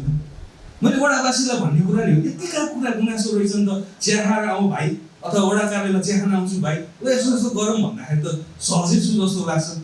मैले अहिलेसम्म कसैलाई पनि चाहिँ बरु एक दिनको ठाउँमा 2 दिन लाग्ला, तर त्यस्तो समय अभाव अथवा अहिलेसम्मको यो पूर्वाधार विकास लगायतको कुरोमा स्रोत व्यवस्थापनमा चाहिँ मैले धर्म संस्कृति राजनीतिक दल व्यक्तिगत स्वार्थ अहिलेसम्म हेरेको छैन भन्ने नै लाग्छ। त्यसमा तपाईँहरूले नै जज गर्ने कुराहरू हुन्।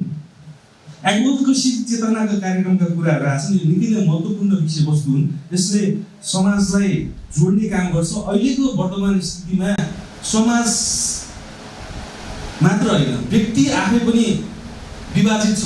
यस अर्थमा छ कि तपाईँ मोबाइल हेरिराख्दाखेरि तपाईँको शरीर एकातिर हुन्छ र तपाईँलाई आर्टिफिसियल इन्टेलिजेन्सले अर्कोतिर मोडिरहेको हुन्छ। तपाईँ आफ्नै शरीर त विभाजित छ भने आफ्नो घर पनि विभाजित छ, समाज पनि विभाजित छ।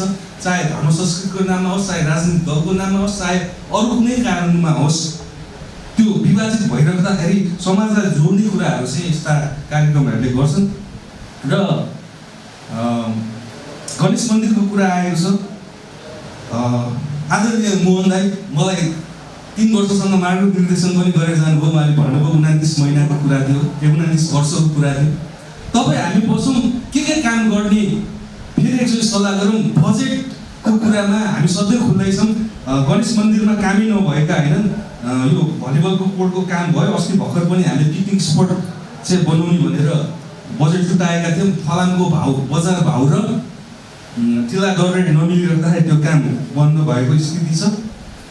र शौचालयका काम पनि भएका छन्। र गणेश मन्दिर आफैमा गरिमा बोकेको मन्दिर भइराख्दाखेरि हामीले जति त्यसलाई ध्यान दिनुपर्ने हो, त्यहाँ मैले यतिको सभामा भन्नै पर्छ, डोलेश्वर महादेव मन्दिरमा 19 करोड चान्चुनको काम भएछ यो पछिल्लो क्रममा। त्यसमा चाहिँ 5 करोड आसपास अथवा बढी हुनसक्छ, कम पनि हुनसक्छ। राज्य स्तरबाट, नगरपालिका लगायत प्रदेशबाट, नगरपालिकाबाटै 3-4 करोड काम भएको छ जस्तो लाग्छ मलाई। सहभागिताको कुरा आउँछ। अघि मैले भने जस्तो जो बच्चा धेरै हुन्छ, हुन त अघि दाइले मैले बजेट पटक पटक हाल्ने भने कहाँ हाल्ने, कसरी के गर्ने भन्ने कुरा। जो बच्चा बढी हुन्छ आमाले पनि पहिला सुरु त्यसलाई नै खुवाउँछ भने जस्तै हो। डोलेश्वरमा सँगसँगै अगाडि बढ्दाखेरि हामीले भाद्र 6 गते बिदाको कायम गऱ्यौँ, यो यो वार्षिक उत्सवको रूपमा होइन। अब यो एउटा टिमवर्कको पनि कुरा हो। मैले भने नि वडा अध्यक्ष अथवा जनप्रतिनिधि एक्लै केही पनि होइन, टिमवर्कको कुरा। टिमवर्कको कमजोरी भएको हुनसक्छ। हामी बसौँ, बजेटको कमी हुने छैन। मैले यतिको के प्रतिबद्धता गरेँ भन्दाखेरि 2.5 करोड पछाडि हामीसँग अझै पनि कार्यपालिकाबाट आउँदाखेरि 50 लाखसम्मको बजेट गणेश मन्दिरमा के गर्ने हो तपाईँ हामी बसेर गर्न म तयार छु। यो मेरो प्रतिबद्धता हो। यो बोकाचो गढीमा कसको जमिन भन्नुभएको छ, त्यो वनको जमिन थियो, वनमै छ। व्यक्तिगत जमिन त तपाईँले कसले कसलाई बेच्यो भन्ने कुरा व्यक्तिगत कुरा तपाईँको जान्न छैन। हजुर, यो बाटो स्तर उन्नति जहाँसँग माग भएको छ त्यहाँसँग भएको छ। जहाँ चाहिँ सीमाङ्कन विवाद छ, तपाईँलाई कतिचोटि माग्न आउनुभयो, तपाईँको यहाँको सरोकार कतिको छ, यहाँ सरोकारवालाहरूले बजेट कतिचोटि माग्न आउनुभयो। सरोकारभन्दा बाहिरको विषयवस्तु हो कि जस्तो लाग्यो हाम्रो दिलदायको। यहाँको स्थानीय जो जग्गावाला हुनुहुन्छ, जो प्रयोगकर्ता दैनिक रूपमा गर्नुहुन्छ, उहाँको उपस्थिति के कस्तो छ त भन्नेतर्फ मैले तपाईँको ध्यान आकर्षण गराएँ। तपाईँ हामी एकचोटि सँगै यसलाई सुन्ने यसलाई मैले यो बाटोको विषयमा तपाईँ आफै इनिसिएट गर्नु, कहिले राख्ने हो, चिया खानलाई म आउँछु, बजेट कति हालिदियो, किन भएन भन्ने कुरा यहाँको बासिन्दाहरूसँग बसेर हामी छलफल गरौँला। माने डाँडा र बोकाचो गढीको विषयवस्तु पनि मैले मभन्दा अगाडिकै विषयवस्तु हो। अब के कस्तो धार्मिक परम्परागत कुराहरू छन् भन्ने कुरामा दिलबहादुरजीको माने डाँडा र अरू कसैले राखेको बोकाचो गढीको बिचको भिन्नता, त्यही बोकाचो गढीमा एक दिन हामी चाहिँ सामूहिक छलफल गरेर नामै परिवर्तन गर्न सकिन्छ भने माइन्ड गरेर गर्दा पनि त्यस्तो धेरै समस्या नहोला। यो तपाईँ र मेरो व्यक्तिगत विषयवस्तु पनि होइन, र सामाजिक विषयवस्तु, मूल्य मान्यताको विषयवस्तु हुँदाखेरि सम्बन्धित ठाउँमै बसेर। तर तपाईँले सम्झाउनुपर्छ है, आज बोलेर जाने भने भोलि चाहिँ 1 वर्ष पछाडि वडा अध्यक्षले चाहिँ सार्वजनिक सुनवाईमा बोलेको थियो, अनि खै त गरेन भन्ने होइन। फोन गर्नुहोस्, 2 चोटि गर्नुहोस्, 3 चोटि गर्नुहोस्, 7 चोटि गर्नुहोस्, म गरौँ न। तर 4 चोटि पनि गर्न 1 चोटि गरे पुग्छ है, तर समय लिएर बोकाचौगडीमा बसौँ, त्यसमा कुनै समस्या छैन। र सार्वजनिक सम्पत्ति बनाउँदा मापदण्डका विषयवस्तुहरू छन्, लाग्छ राइट अफ वे छोड्नुपर्छ, सेटब्याक छोड्नुपर्छ, त्यसमा हामीले छैन। र दिपेन्द्र थापाजीले भन्नुभएको जस्तो वृक्षारोपणमा फोकस गर्ने कुरामा म उद्घोष गर्छु है, मैले धेरै कुरा उद्घोष गरिरहेको छु। वृक्षारोपणको लागि म 5 लाख रुपियाँ बजेट अहिले छुट्याउँछु, तर कुनै सङ्घ संस्थाले चाहिँ म रोप्नेदेखि लिएर स्याहार्नेसम्मको जिम्मा लिन्छु भन्नुपर्छ है। यहाँ त वृक्षारोपण गर्ने अनि छोडिदिनु समस्या थियो। अन्त एउटा वडा अध्यक्षले चाहिँ कहाँ चाहिँ यहाँ वृक्षारोपणमा चाहिँ पानी हाल्यो कि हालेन, बढेर हेर्न जाने त समस्या त्यहाँनिर छ क्या। मैले अघि भने नि मानवीय विकास र यो वातावरणको विकासका कुराहरूमा हामी बिच धेरै ग्याप छ। र हाम्रो प्रदीप थापाज्यूले ढलको विषयवस्तु गर्नुभएको छ, हाम्रो जनक सरले त्यसको विषयमा धेरै कुरा भनिसक्नु भएको छ। हामी पहिला क्लियर हौँ, हामीले 8 मिटरको बाटो पिच गर्दाखेरि दायाँ बायाँ 2-2 मिटर छोडेर पिच गर्न खोज्यौँ।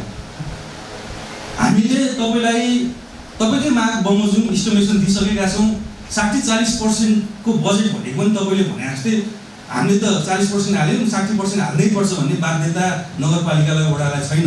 तर त्यसको ग्राभिटी, तपाईँको गरिमा, तपाईँको ठाउँको स्थितिले हेरेर 60% हामी लगानी गर्न तयार छौँ भन्ने कुरा न। अब त्योभन्दा माथिल्लो बजेटको कुराहरूमा अहिले आएको बजेटले चाहिँ बाटो कम्प्लिट हुन्छ कि हुँदैन भन्ने कुरा छ। हिजोको रनिङ अहिलेको क्रमागत बजेट मलाई जहाँसम्म लाग्छ फिगरमा तल माथि हुनसक्छ, थोरै 95-96 लाखको ठेक्का लागेको होला। त्यसमा डिटेलली हेर्न पाएको छैन। 50 लाख फेरि प्रदेशबाट थपेर आएको छ, लगभग 1,45 लाख रुपियाँ भन्दा माथि भएको छ। भिडलाई म फेरि दोहोऱ्याउँछु, भिडलाई छोडेर जति जे स्रोत त्यसलाई चाहिने हो त्यो बाटो पूर्णता यही आर्थिक वर्षमा हामी गर्ने प्रतिबद्धता। अघि हाम्रो दाइ पनि थियो, मूल बाटो किन पिच भएन भन्ने कुरा, यो फेरि म प्रतिबद्धता म दोहोऱ्याउन चाहन्छु। र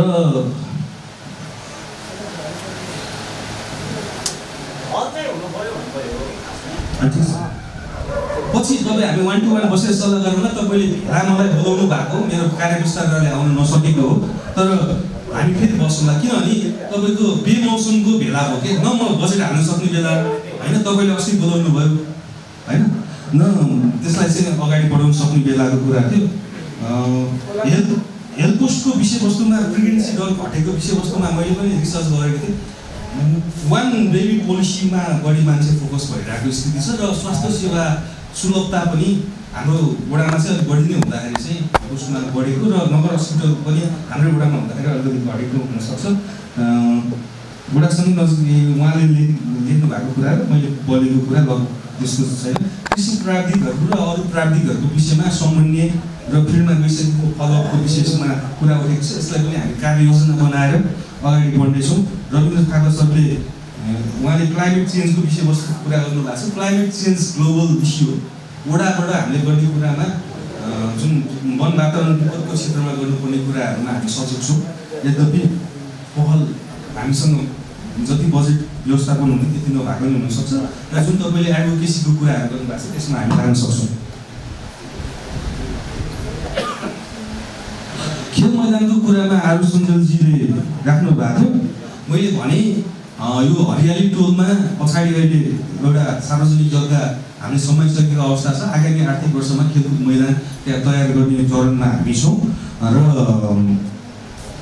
अरू सडक बत्तीको विषयवस्तु धेरै ठुलो विषयवस्तु त होइन, तर मिलिरहेको स्थिति छैन। ओपन जिमको विषयवस्तुमा भाइ आफै बाल सञ्जालमा भइरहँदाखेरि एउटा विषयवस्तु के भन्दाखेरि मैले पटक पटक यो हाम्रो वडामा मात्र होइन अरू वडामा पनि मैले बहस गरिरहेको विषय चाहिँ ओपन जिममा भएका सामग्री चाहिँ अन्डर एज बच्चाहरूले चाहिँ खेल्न मिल्ने कि नमिल्ने। भोलि मसल प्रब्लम र हड्डीको प्रब्लम आउँदा यहाँ कति चाहिँ रिलेटेड फिल्डका खेलाडी साथी अथवा हेल्थ सेक्टरमा काम गर्नुभएका साथीहरू पनि हुनुहुन्छ होला। त्यसलाई चाहिँ हामीले इन्स्ट्रक्सन राख्नुपर्छ र मर्निङ इभिनिङका कुराहरू जोड्नु भएको छ। अब खेल्न पाइयो कि पाइएन अथवा सेड्युल चाहिँ कसरी मेन्टेन गर्ने भन्ने कुरा कम्युनिटीको कुरा हो, तर सधैँ ओपन जिम भन्दैमा ओपनै राख्नुपर्छ भन्ने पक्षमा म आफै पनि छैन। त्यसलाई मेन्टेनेन्सका कुराहरू हुनसक्छन् र मिसयुजका कुराहरू हुनसक्छन्। पर्यटनबाट फोहोर डोलेश्वरमा भन्ने कुरा छ। यसमा हामीले डोलेश्वर अध्यक्षज्यू लगायतका पदाधिकारी साथीहरू पनि देखिरहेका छौँ। यसमा हामीले कन्क्रिटली नै काम गर्नुपर्छ। डोलेश्वरलाई त अझ सम्पदा क्षेत्रको रूपमा घोषणा गरेर अघि यो मासु बेच्न पाउने कि नपाउने भन्ने त है रक्सीको कुरा आयो। सम्पदा क्षेत्र आधार मानेर कति त्यो क्षेत्रमा चाहिँ कस्ता खालका व्यवसाय गर्ने, कस्ता खालका भवनहरू बनाउने भन्ने कुरा निर्णय गर्न हतार भइसकेको स्थिति छ। फोकस चाहिँ अलिकति हुन भइरहेको छैन। डोलेश्वर मन्दिर समितिमा हामीले बैठक बसेर चाहिँ डोलेश्वरलाई सम्पदा क्षेत्र घोषणा गर्ने र त्यसको लागि आवश्यक पहल कदमीको लागि नगरपालिकालाई चाहिँ अनुरोध गर्ने भनेर निर्णय भएर त्यो पत्र चाहिँ मेरो टेबलमा आएर बसेको जानकारी गराउन चाहन्छु। त्यहाँ हामी अब सम्पदा क्षेत्रमा के गर्ने भन्ने कुराहरू हाम्रो छन्। अरू लगभग त मैले टुङ्गाएँ होला।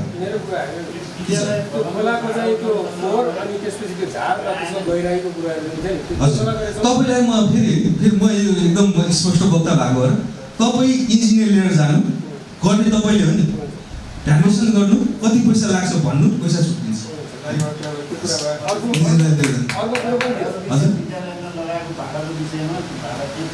भाडाको विषयमा ठिक छ, फेरि रिकल गर्नुभयो। अलिकति सामाजिक सञ्जाल आदिको विषयवस्तु पनि हो। त्यो सामाजिक सञ्जालमा आइसके पछाडि नगरपालिकाबाट मलाई फोन आएको थियो र यो म आउँदाखेरि भन्दा अगाडिको विषयवस्तु हुन त म अफिसियल उत्तराधिकारी हो। पुरानो वडा अध्यक्षले गरेको चिज म जान्दिनँ चिन्दिनँ। राम्रो कुरा चाहिँ गरेको हो, नराम्रो कुरा चाहिँ होइन भन्न मिल्दैन। हामीले गरेको हो, यो कार्यालयले गरेको, त्यो विद्यालयले गरेको हो। विद्यालय हकितकै लागि गरेको 3,50,000 वार्षिक पैसा उठ्छ र 3,50,000ले आन्तरिक शिक्षाको व्यवस्थापन भएको छ। अब 3,50,000 को कुरा आउँदा नगरपालिकाले त्यो गर्नु पर्दैन। आन्तरिक स्रोतबाट टिचर राख्ने विषयवस्तु पनि छैन। अब वडा अथवा नगरपालिकाले के गर्नुपर्छ गर्नु, त्यसलाई चाहिँ कानुन सम्मत गर्नु भनेर भन्नुभएको छ। अब जनताको लागि गरेका काम अघि मैले भने जस्तो सामाजिक मूल्य मान्यता, रीतिरिवाज, परम्परा अनुसार गरेको जनतालाई चाहिँदैन। जनताबाटै आवाज उठ्छ भने त्यसको बर्खिलाफ हामी किन जाने, जनतालाई नै फर्किनुपर्छ। उपभोक्ता हित संरक्षण समितिको विषयमा चाहिँ अब त्यो गठन उपभोक्ता तपाईँको कुरामा मैले अलिकति पनि भने तपाईँ पर्यटन टोल सुधार समितिको अध्यक्षको हैसियतले बोलेको भन्नुभएको छ। मैले समग्र तपाईँ व्यक्तिलाई इङ्गित गरेर होइन र यो हकितको समितिको कुरा गर्नुभएको छ। समिति भनेका कुनै रुच फोरमका पनि छन्, कुनै नगरपालिकाका कार्यविधिले चिन्ने पनि छन् होइन। र यो कार्यविधि बन्ने कुरामा उपभोक्ता हकित समिति होइन शाखै छ हाम्रो। शाखामा चाहिँ आमन्त्रित गर्ने भन्ने कुरा कार्यविधिले दिन्छ होइन। त्यो भइरहेको छ, पर्याप्त नहोला होइन। र मैले आएको कुरा तपाईँको अनुरोध गरेँ भन्दाखेरि जति पनि टोल सुधार समिति, खानेपानी अथवा मन्दिर व्यवस्थापन समिति भनेर आउनु भएको छ नि, तपाईँहरूको दर्ता नियमन गर्ने संस्था भनेको वडा कार्यालय। तपाईँले साधारण सभा गर्नुभएको अद्यावधि गर्नुपर्छ। तपाईँले नयाँ दर्ता गर्नुभएको चिज नगरपालिकामा सुस्कृत हुनुपर्छ। तपाईँलाई म चिन्दिनँ जान्दिनँ भनेर व्यक्तिगत त भन्दिनँ, संस्थालाई चाहिँ मैले नचिन्न सक्छु है। तपाईँ वडामा सुस्कृति हुनु आउनु भएको छैन, नगरपालिकामा सुस्कृति हुन आउनु भएको छैन। मैले साधारण सभा भएको अद्यावधिकै गर्नु भएको छैन, मैले कसरी चिन्छु तपाईँले? म भनेको संस्थाले म कहिले काहीँ यसो हाँसी मजाकमा भन्छु म छुट्छु होइन, म त एकदम हँसिलो रसिलो होइन, मेरो कुर्सी चाहिँ छुट्छु है भन्ने भन्छु कि कहिले काहीँ। कोही कुर्सीले छुच्चो बनाउने कुरामा छुच्चो हुनु पनि पर्दो रहेछ। हजुरको प्रशिक्षण हामीले वडा स्तरीय विपद व्यवस्थापन समितिमा 35 जना हुनुहुन्छ, हामीले क्रमिक रूपमा गरेका छौँ। जोइन गर्ने साथीहरूलाई सबै खुल्दैछ। अब सूचना कति पुग्यो कति पुगेन, अब यो राज्यले सूचना निकालेपछि घर घरै पुग्यो भन्ने अवधारणा हुन्छ, त्यो अवधारणा रूपमै हामी चलेका छौँ।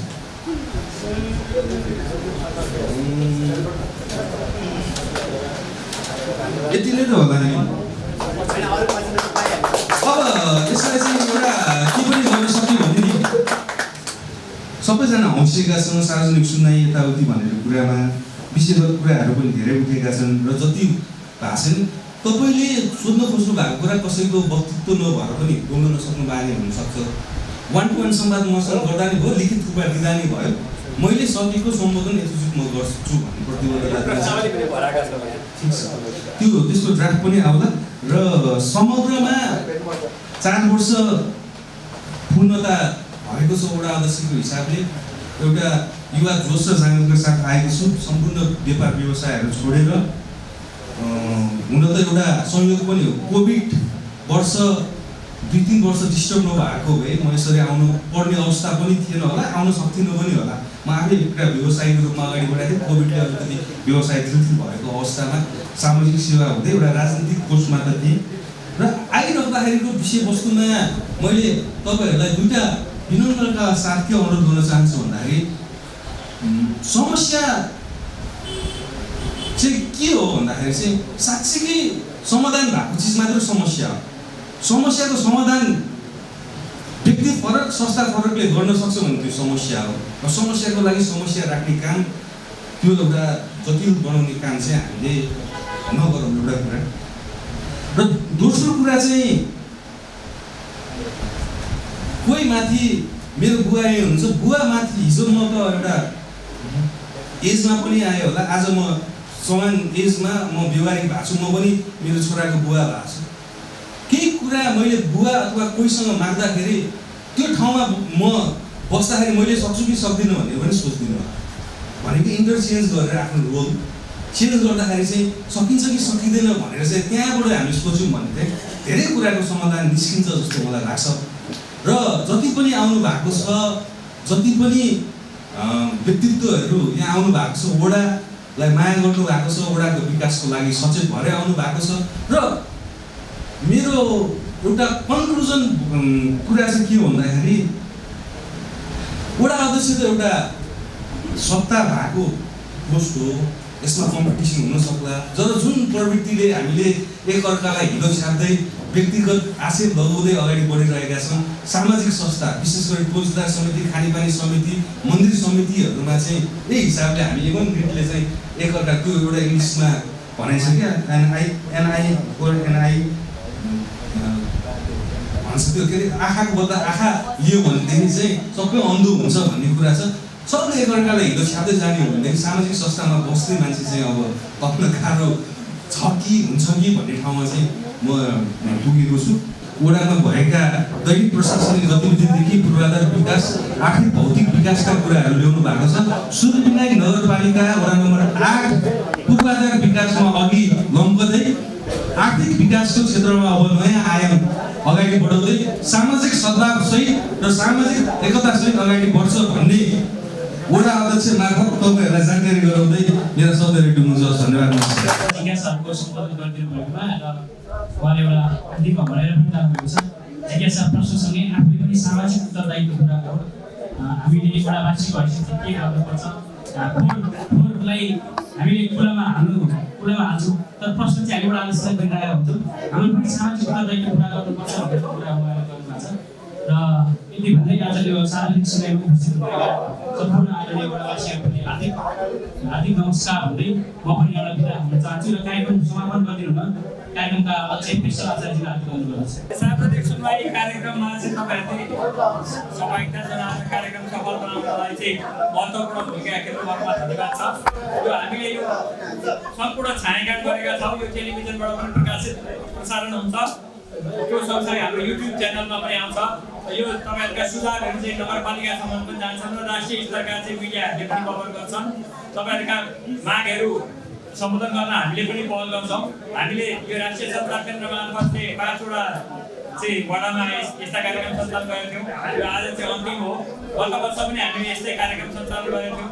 त्यसमा तपाईँहरूले चाहिँ यो कार्यक्रम सफल पार्नलाई चाहिँ सहयोग गर्नुभएकोमा धन्यवाद दिँदै यो कार्यक्रम यही सब सकिएको घोषणा गर्दछु। धन्यवाद।